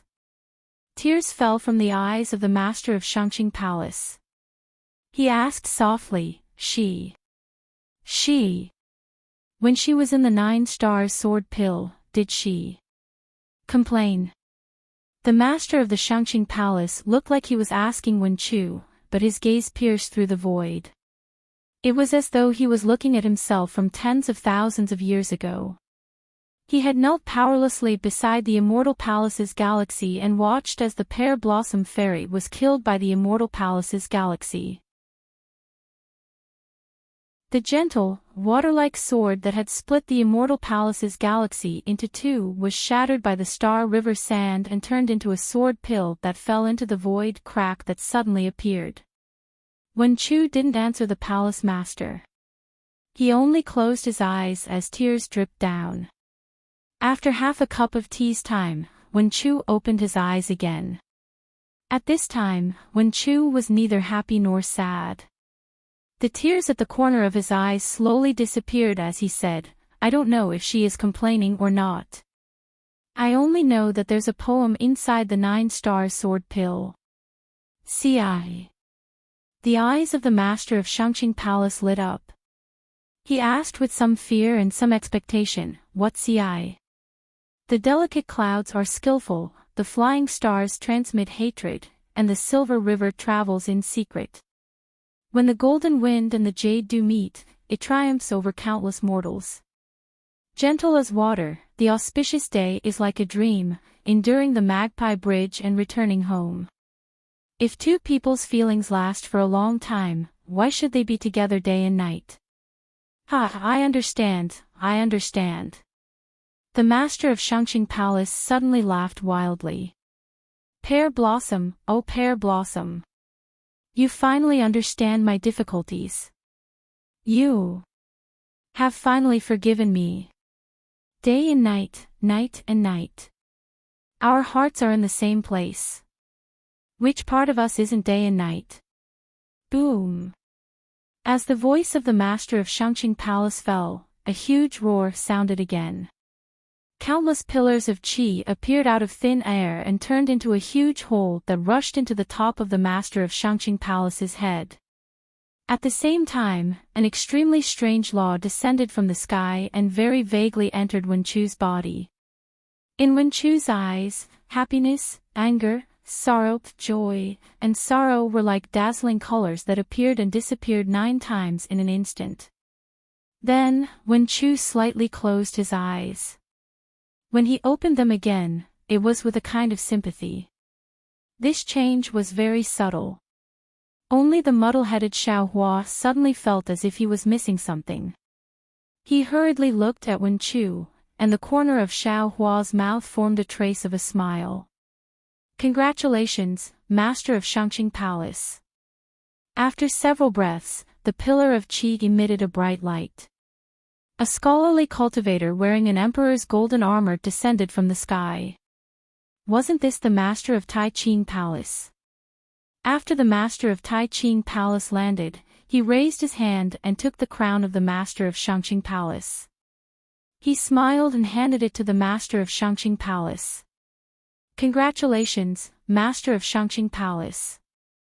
The knot in your heart is gone, and the day of your ascension is just around the corner. Congratulations to you, congratulations to you. The master of Shangqing Palace took the crown but didn't put it on. Instead, he looked at the master of Literature Palace and said, I still have to thank you for this matter. Not bad. The master of Tai Ching Palace nodded and patted his head. The brilliance of the crown also disappeared, revealing his true appearance. Immortal Bright Sword. Although Xiaohua had already expected this, when he saw that the master of Tai Ching Palace really was Immortal Bright Sword, Xiaohua couldn't help but groan. Li Xiubai and Immortal Bright Sword could be regarded as Xiaohua's master. Xiaohua not only obtained the inheritance of sword cultivation from Li Xiubai and Immortal Bright Sword in Imo Zhao Black Forest, but also obtained the Sword Heart Energy Seed Technique and the Primordial Spirit Strengthening Technique. At the same time, it was also because of the Sword Heart Energy Seed Art and the Primordial Spirit Strengthening Art that Xiaohua had the original intention of dividing his primordial spirit. Later on, Xiaohua obtained the Ghost Cultivator's Inextricable Threads Art by chance. Only then did he truly try to divide his primordial spirit and create a complete primordial spirit. Later on, Xiaohua had a great fortune and obtained the Demon Race's External Incarnation Art. He even obtained the Heavenly Devil Essence from the Upper Realm's ruins and cultivated into a true primordial spirit, allowing each primordial spirit to become a real person. But in the end, Li Xiubai and Immortal Bright Sword Sword Heart Energy Seed Technique and Primordial Spirit Strengthening Technique were the most fundamental origins of the Fortune Gate's 10 Masters. Looking at the familiar faces of the masters of Tai Ching Palace and Shangqing Palace, Xiaohua's doubts in the past finally settled. In the past, when Xiaohua obtained these two seemingly heaven-defying techniques, he was really puzzled. After all, these techniques couldn't be comprehended unless one was an almighty expert. Li Xiubai and Immortal Bright Sword were merely nascent soul cultivators, so how could they have created such powerful techniques? What was special was that on the Dawn Rain continent, there were no other sects that cultivated these mysterious techniques. Even Immortal Bright Sword's Changbai sect and Li Xiubai's Flame Bamboo Sword sect didn't know about them. Only Xiaohua obtained their inheritance. This was obviously illogical. At that time, Xiaohua thought that the cultivators who cultivated these two secret techniques had died due to qi deviation. Only now did he understand that Li Xiubai and Immortal Bright Sword weren't cultivators of the Dawn Rain continent. Their techniques might not have been passed down to their two sections. Only the Immortal Palace's Dual Purity Palace Master could have created such a miraculous primordial spirit splitting technique, right? Of course, thinking of this, Xiaohua had another realization. The Sword Heart Energy Seed Technique and the Primordial Spirit Strengthening Technique might not have been created by Li Xiubai and Immortal Bright Sword. Perhaps they were techniques that originally existed on the hidden Immortal Continent, or even the three continents. Xiaohua's mind was full of thoughts. In just a moment, he immediately woke up and hurriedly told his experience to Wen Chu through his mind. At this time, the Tai Ching Palace Master looked at Wen Chu with a smile and said meaningfully, "Previously, this old man was very surprised. Whether it was from the Immortal Palace's records or our inference, we couldn't find your origin. If you said that you came from the outside world, your techniques are exactly the same as our Confucian cultivators. Only now did this old man know that you came from that place." Wen Chu nodded and bowed to the Tai Ching Palace Master and the Tai Ching Palace Master. This disciple was lucky enough to obtain the legacy of the two seniors in the Mo Zhao Black Forest. All these years, I have always been grateful for the two seniors' gifts. Today, seeing you, please accept this disciple's master's salute. At this time, Wen Chu's strength had already surpassed the Tai Ching Palace Master and the Tai Ching Palace Master. The Tai Ching Palace Master's previous words were just to get closer to them. They didn't expect Wen Chu to actually salute them as master and disciple. This was a salute from the Wen Chu Palace Master. It was also a salute from a Confucian cultivator. The two were already frightened and wanted to quickly raise their hands to support Wen Chu. Unfortunately, under Wen Chu's insistence, how could the Tai Ching Palace Master resist? The two were surprised but also somewhat helpless and happy. They were surprised because Wen Chu's strength was really powerful.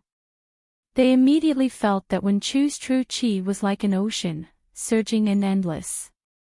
The two were helpless because with this salute, Wen Chu's previous master and disciple relationship had actually ended. Wen Chu didn't have any special karma with them anymore. The two were happy because although Wen Chu's master and disciple relationship had ended, Wen Chu's salute itself showed that he respected his master. This kind of affection couldn't be replaced by simple calculations. The ancient said that if three people walk together, there will always be a teacher. The Tai Ching Palace Master smiled and said, "The Wen Chu Palace Master is too rigid. Before, we might have been your master. Now, the one who has achieved is the master. You are the master of us Confucian cultivators. We also want to salute you." With that, the two also pretended to salute. Wen Chu smiled and said, "You salute me, I salute you. When will it end?" Tai Ching Palace Master, there are two other immortal friends who are resisting the Celestial Palace's Milky Way. The Tai Ching Palace Master didn't answer. Instead, he looked at the Tai Ching Palace Master and asked with a smile, "What do you think?" I have a knot in my heart. Setting up this Milky Way formation can be considered as fulfilling my promise to the Celestial Palace.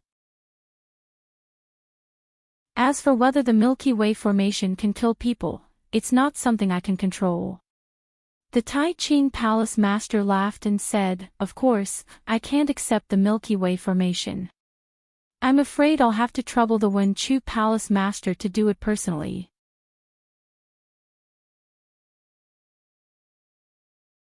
Chapter 46-25. Good. Please wait here for a moment. Wen Chu nodded and replied. His figure turned into a shadow and rushed into the sky. At this time, the pitch-black area was filled with torrential innate heavy water and refined stars like river sand. Xiaohua stood steadily in midair. The entire galaxy seemed to be returning to its origin as it fell into his hands.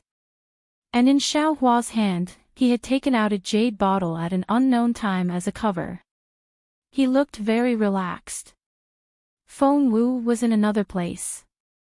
Her several thousand zhang-long demonic body moved, roaring with the power of countless stars and moons to block the falling stars. Those blocked stars were also mercilessly absorbed by Xiaohua into the space.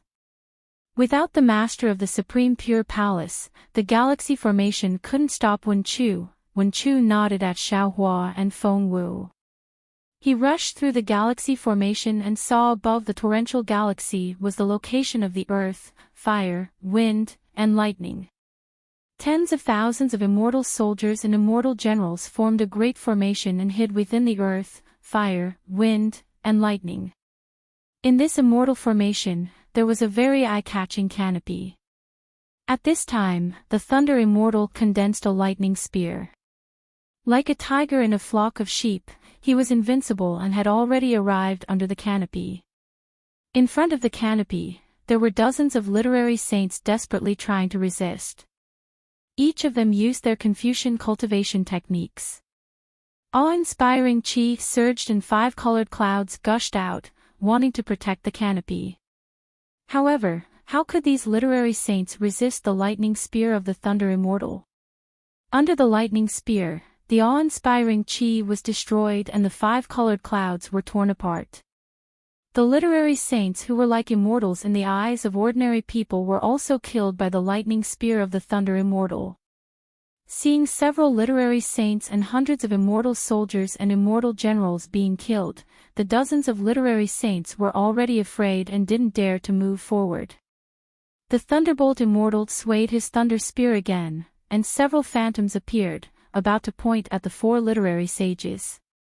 The 4 literary sages' faces turned ashen, and they tried their best to urge their imperial equipment to resist. A delicate voice came from the imperial canopy, "Stop."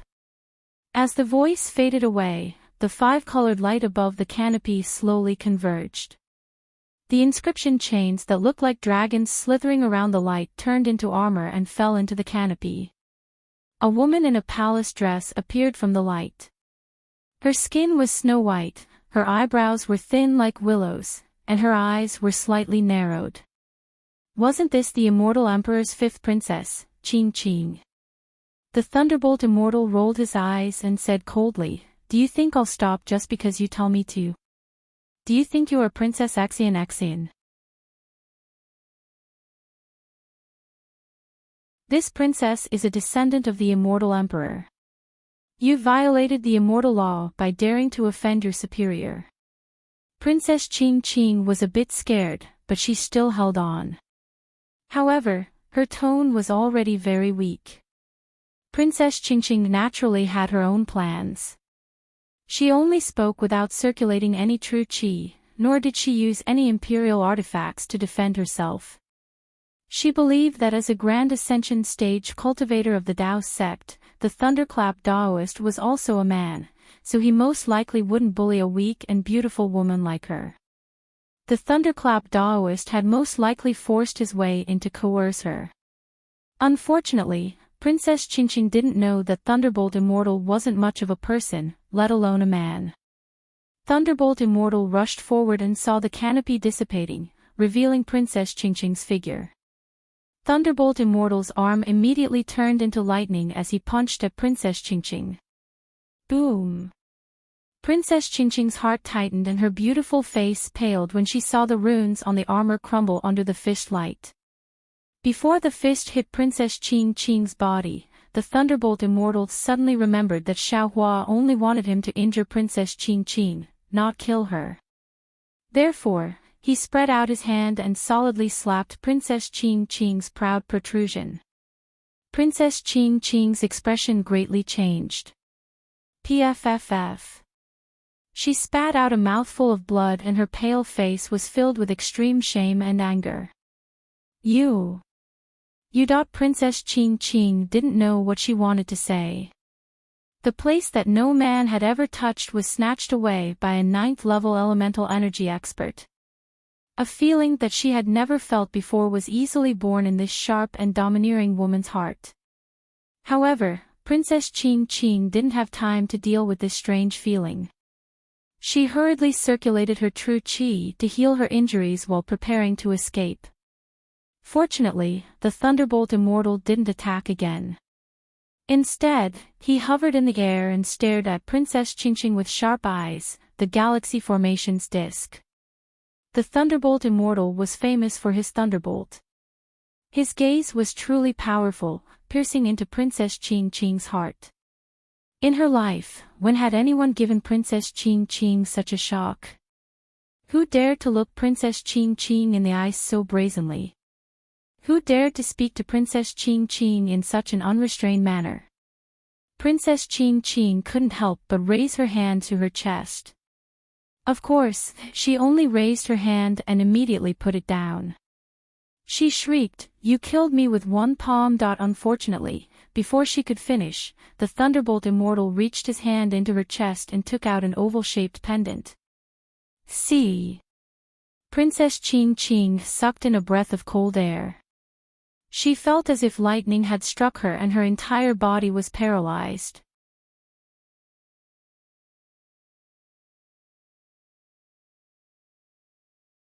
Chapter 46. Damn it. Seeing the Thunderbolt Immortal's blatant flirting, Princess Qingqing was really angry and anxious. She stomped her feet and wanted to throw a tantrum, but the sage of literature and the female officials had long disappeared from her side. No one dared to approach her when she was about to retreat. With the Milky Way grand formation broken, the 1,000-li space imprisonment force disappeared. The remaining several 100,000 disciples of the four families could move again. However, they still stood in the air, maintaining their formation as they looked at the celestial being. Seeing the restriction disappear, the celestial being asked, "Fellow Taoist Shao, how should we deal with these disciples? Should we kill them all? Or should we just let them surrender?" Xiao Hua pondered for a moment, then smiled and asked Wen Chu, who was descending from the sky, "The Milky Way grand formation was broken by fellow Taoist, so let's leave this matter to fellow Taoist." Looking at Xiao Hua's smile, Wen Chu pondered for a moment, then said with a flick of his sleeve, "These disciples are Confucian cultivators, born from the same roots as this old man, and they are also this old man's disciples. Naturally, this old man cannot kill them. If they were captured, they might not be sincere about surrendering. Especially since immortal Emperor Go Qin has set up an ambush here, wanting us to perish together with the four families. Why should we let him succeed? If we let these disciples go, the four families' strength will be preserved, and it can also be considered as a restraint to the immortal palace, preventing them from burning the bridge after crossing the river." Deal. Xiao Hua smiled, "I fully agree with fellow Taoist's decision. If we kill these disciples, who will know that we have defeated the four families' joint forces at the Dawn and Skycliff? If the news of us killing several 100,000 people leaks out, the Confucian cultivators may be shocked temporarily, but as time passes, they will definitely see us as butchers. Since that is the case, let them go." Naturally, the celestial being would not listen to Wen Chu. Hearing Xiao Hua's nod, he waved his hand and said, "Let's go. Many thanks to Immortal Master, many thanks to Master Xiao Lei." The heavy stone in the hearts of the several 100,000 disciples of the four families finally fell to the ground. They bowed respectfully, then flew away from the Dawn and Sky Cliff in an orderly manner under the lead of the leading disciples. In this battle, the four families' 900,000 disciples were killed by the Fortune Gate's disciples, and Xiao Hua's Aurora Magnetism Array had injured 350,000 disciples. The Fortune Gate's disciples took the opportunity to kill another 110,000 disciples, leaving only a little over 500,000 disciples who escaped with injuries. Just as Xiao Hua had said, news of this battle spread throughout the hidden immortal continent in less than half a day. The shock this battle brought to the Confucian cultivators was even greater than before. The Fortune Gate and Taoist Shao had already become invincible in the 9 continents. The masters of the 2 pure palaces watched as Wen Chu released the 500,000 aristocratic clan disciples. Their eyes held some regret, but at the same time, there was some joy. They glanced at each other, flew into the clouds, and saluted Feng Wu. "We greet the starry sky great sage." Feng Wu didn't slack off either. He transformed into his human form and returned the greeting with cupped fists. "Greetings, Lord of Supreme Purity Palace." "Greetings, Lord of Supreme Purity Palace." The Tai Ching Palace Master respectfully said, "The starry sky great sage has come from afar to the hidden immortal continent. We did not know and failed to welcome you. Please forgive us, forgive us." "It's fine."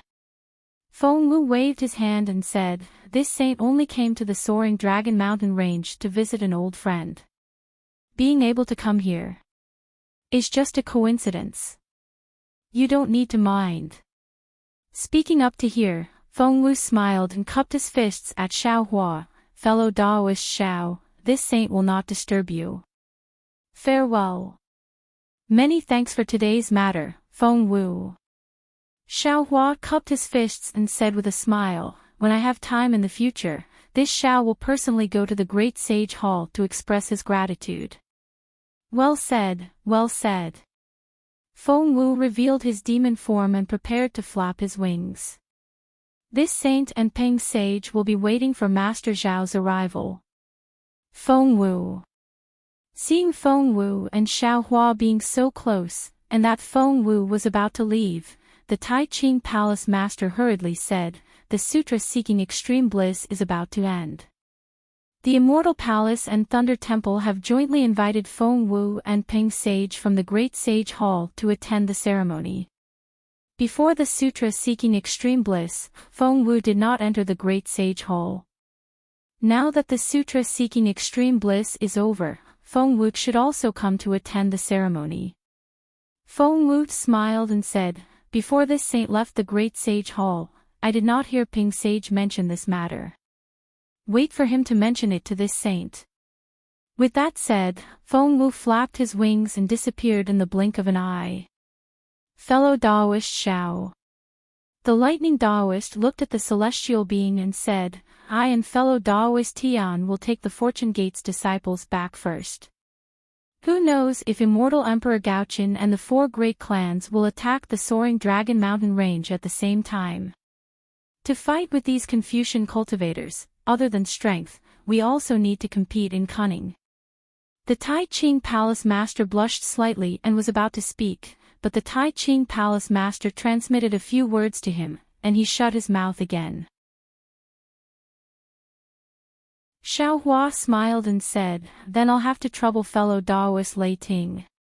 Then, the lightning Taoist and the celestial being left with the remaining Fortune Gate's disciples. Seeing that everyone had left, the Tai Ching Palace Master smiled and said, "Master Xiao Lei, can we stay behind and talk in detail?" Xiao Hua shook his head and said, "I'm sure the two of you know the purpose of this Xiao's visit," so saying this, Xiao Hua looked at the Tai Ching Palace Master. "What purpose?" The Tai Ching Palace Master was stunned and looked at Xiao Hua with confusion. Xiao Hua was stunned and asked curiously, "Why did fellow Taoists set up the Milky Way Grand Formation here?" The Tai Ching Palace Master looked at the Tai Ching Palace Master and explained, "This king was originally wandering the hidden immortal continent when I suddenly received the Immortal Palace's secret order to set up a formation here. In order to fulfill my promise to the Immortal Palace, this king had no choice but to do this. As for the purpose of setting up the formation, this king did not know before. Everything was coordinated by the fifth princess. Of course, when I saw the Fortune Gate and the four great clans appear, this king understood a lot. Just now, the fifth princess passed down the Immortal Emperor's secret order." The Tai Ching Palace Master did not finish his words, and he even glanced at Wen Chu before he finished speaking. However, Xiao Hua understood that Chao Muya's plan was not out of Dongfang Qionghao's expectations. The Immortal Palace was planning to take advantage of the Sandpiper and Clams fight. In fact, they might even be planning to kill Wen Chu. This Immortal Emperor Gaoqin is too cunning. Xiao Hua sighed inwardly. No wonder Axian once said that the Immortal Palace is inferior to the mortal world. However, when he thought about how ruthless Dongfang Qionghao and the others were, abandoning hundreds of thousands of disciples after seeing that they were no match for the Immortal Palace, Xiao Hua shook his head helplessly.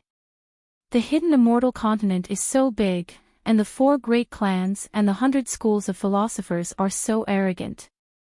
I'm afraid only an ambitious character like Immortal Emperor Gaoqin can suppress them, right? The Tai Ching Palace Master does not know. When the Tai Ching Palace Master saw this, he hurriedly said, "Daoist Xiao is now our Immortal Palace's Lightning Master." Then, the Tai Ching Palace Master told him about how Xiao Hua had forced the Immortal Palace's southern heavenly gate.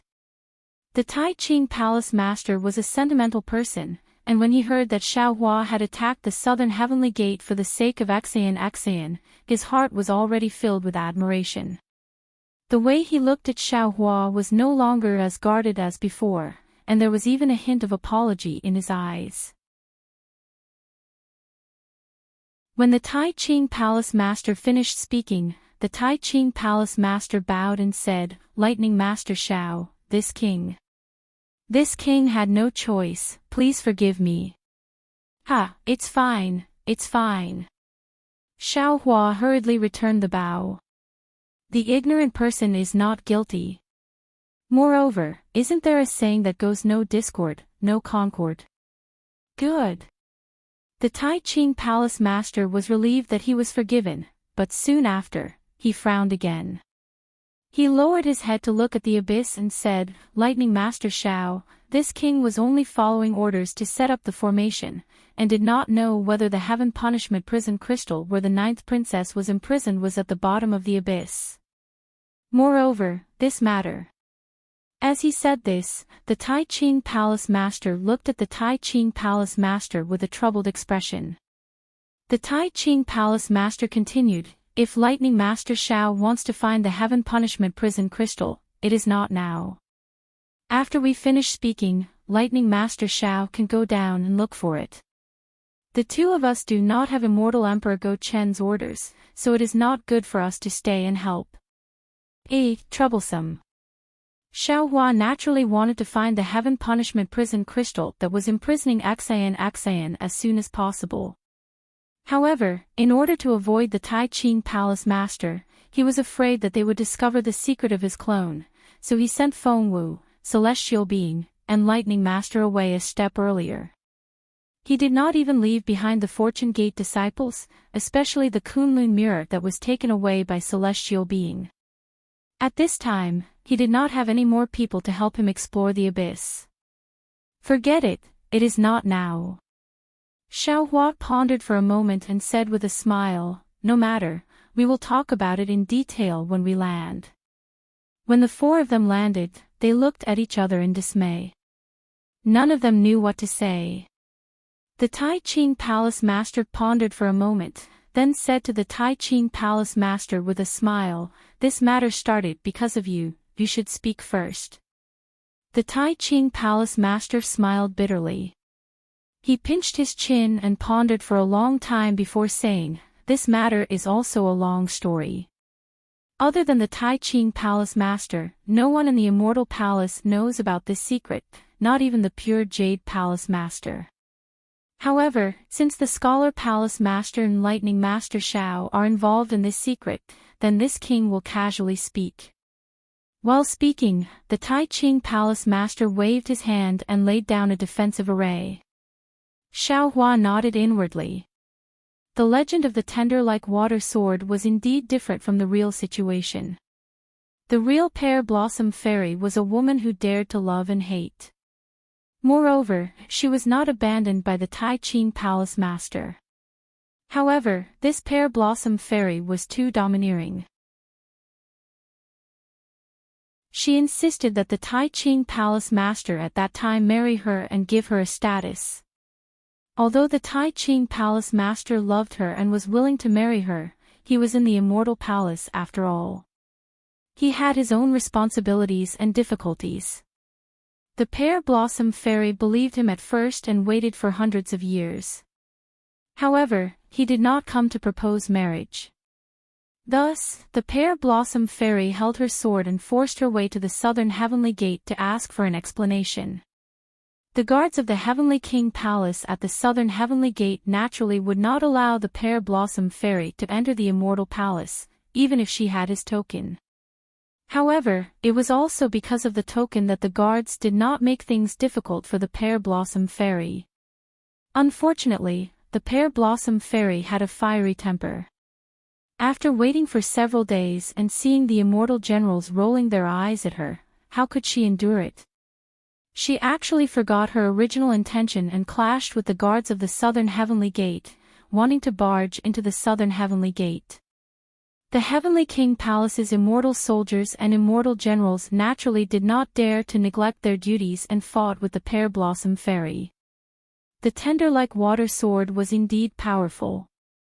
Although it did not kill tens of thousands of immortal soldiers with a single sword strike, it still killed hundreds of immortal soldiers and injured several immortal generals. You're tuning into the LoveLore Library YouTube channel. We're so grateful for your support, and don't forget to subscribe to join us on this incredible journey through captivating stories. Your generosity through donations truly makes a world of difference, as it's the primary source of revenue that allows me to expand and enhance this channel for you. Thank you from the bottom of my heart for being a part of this adventure.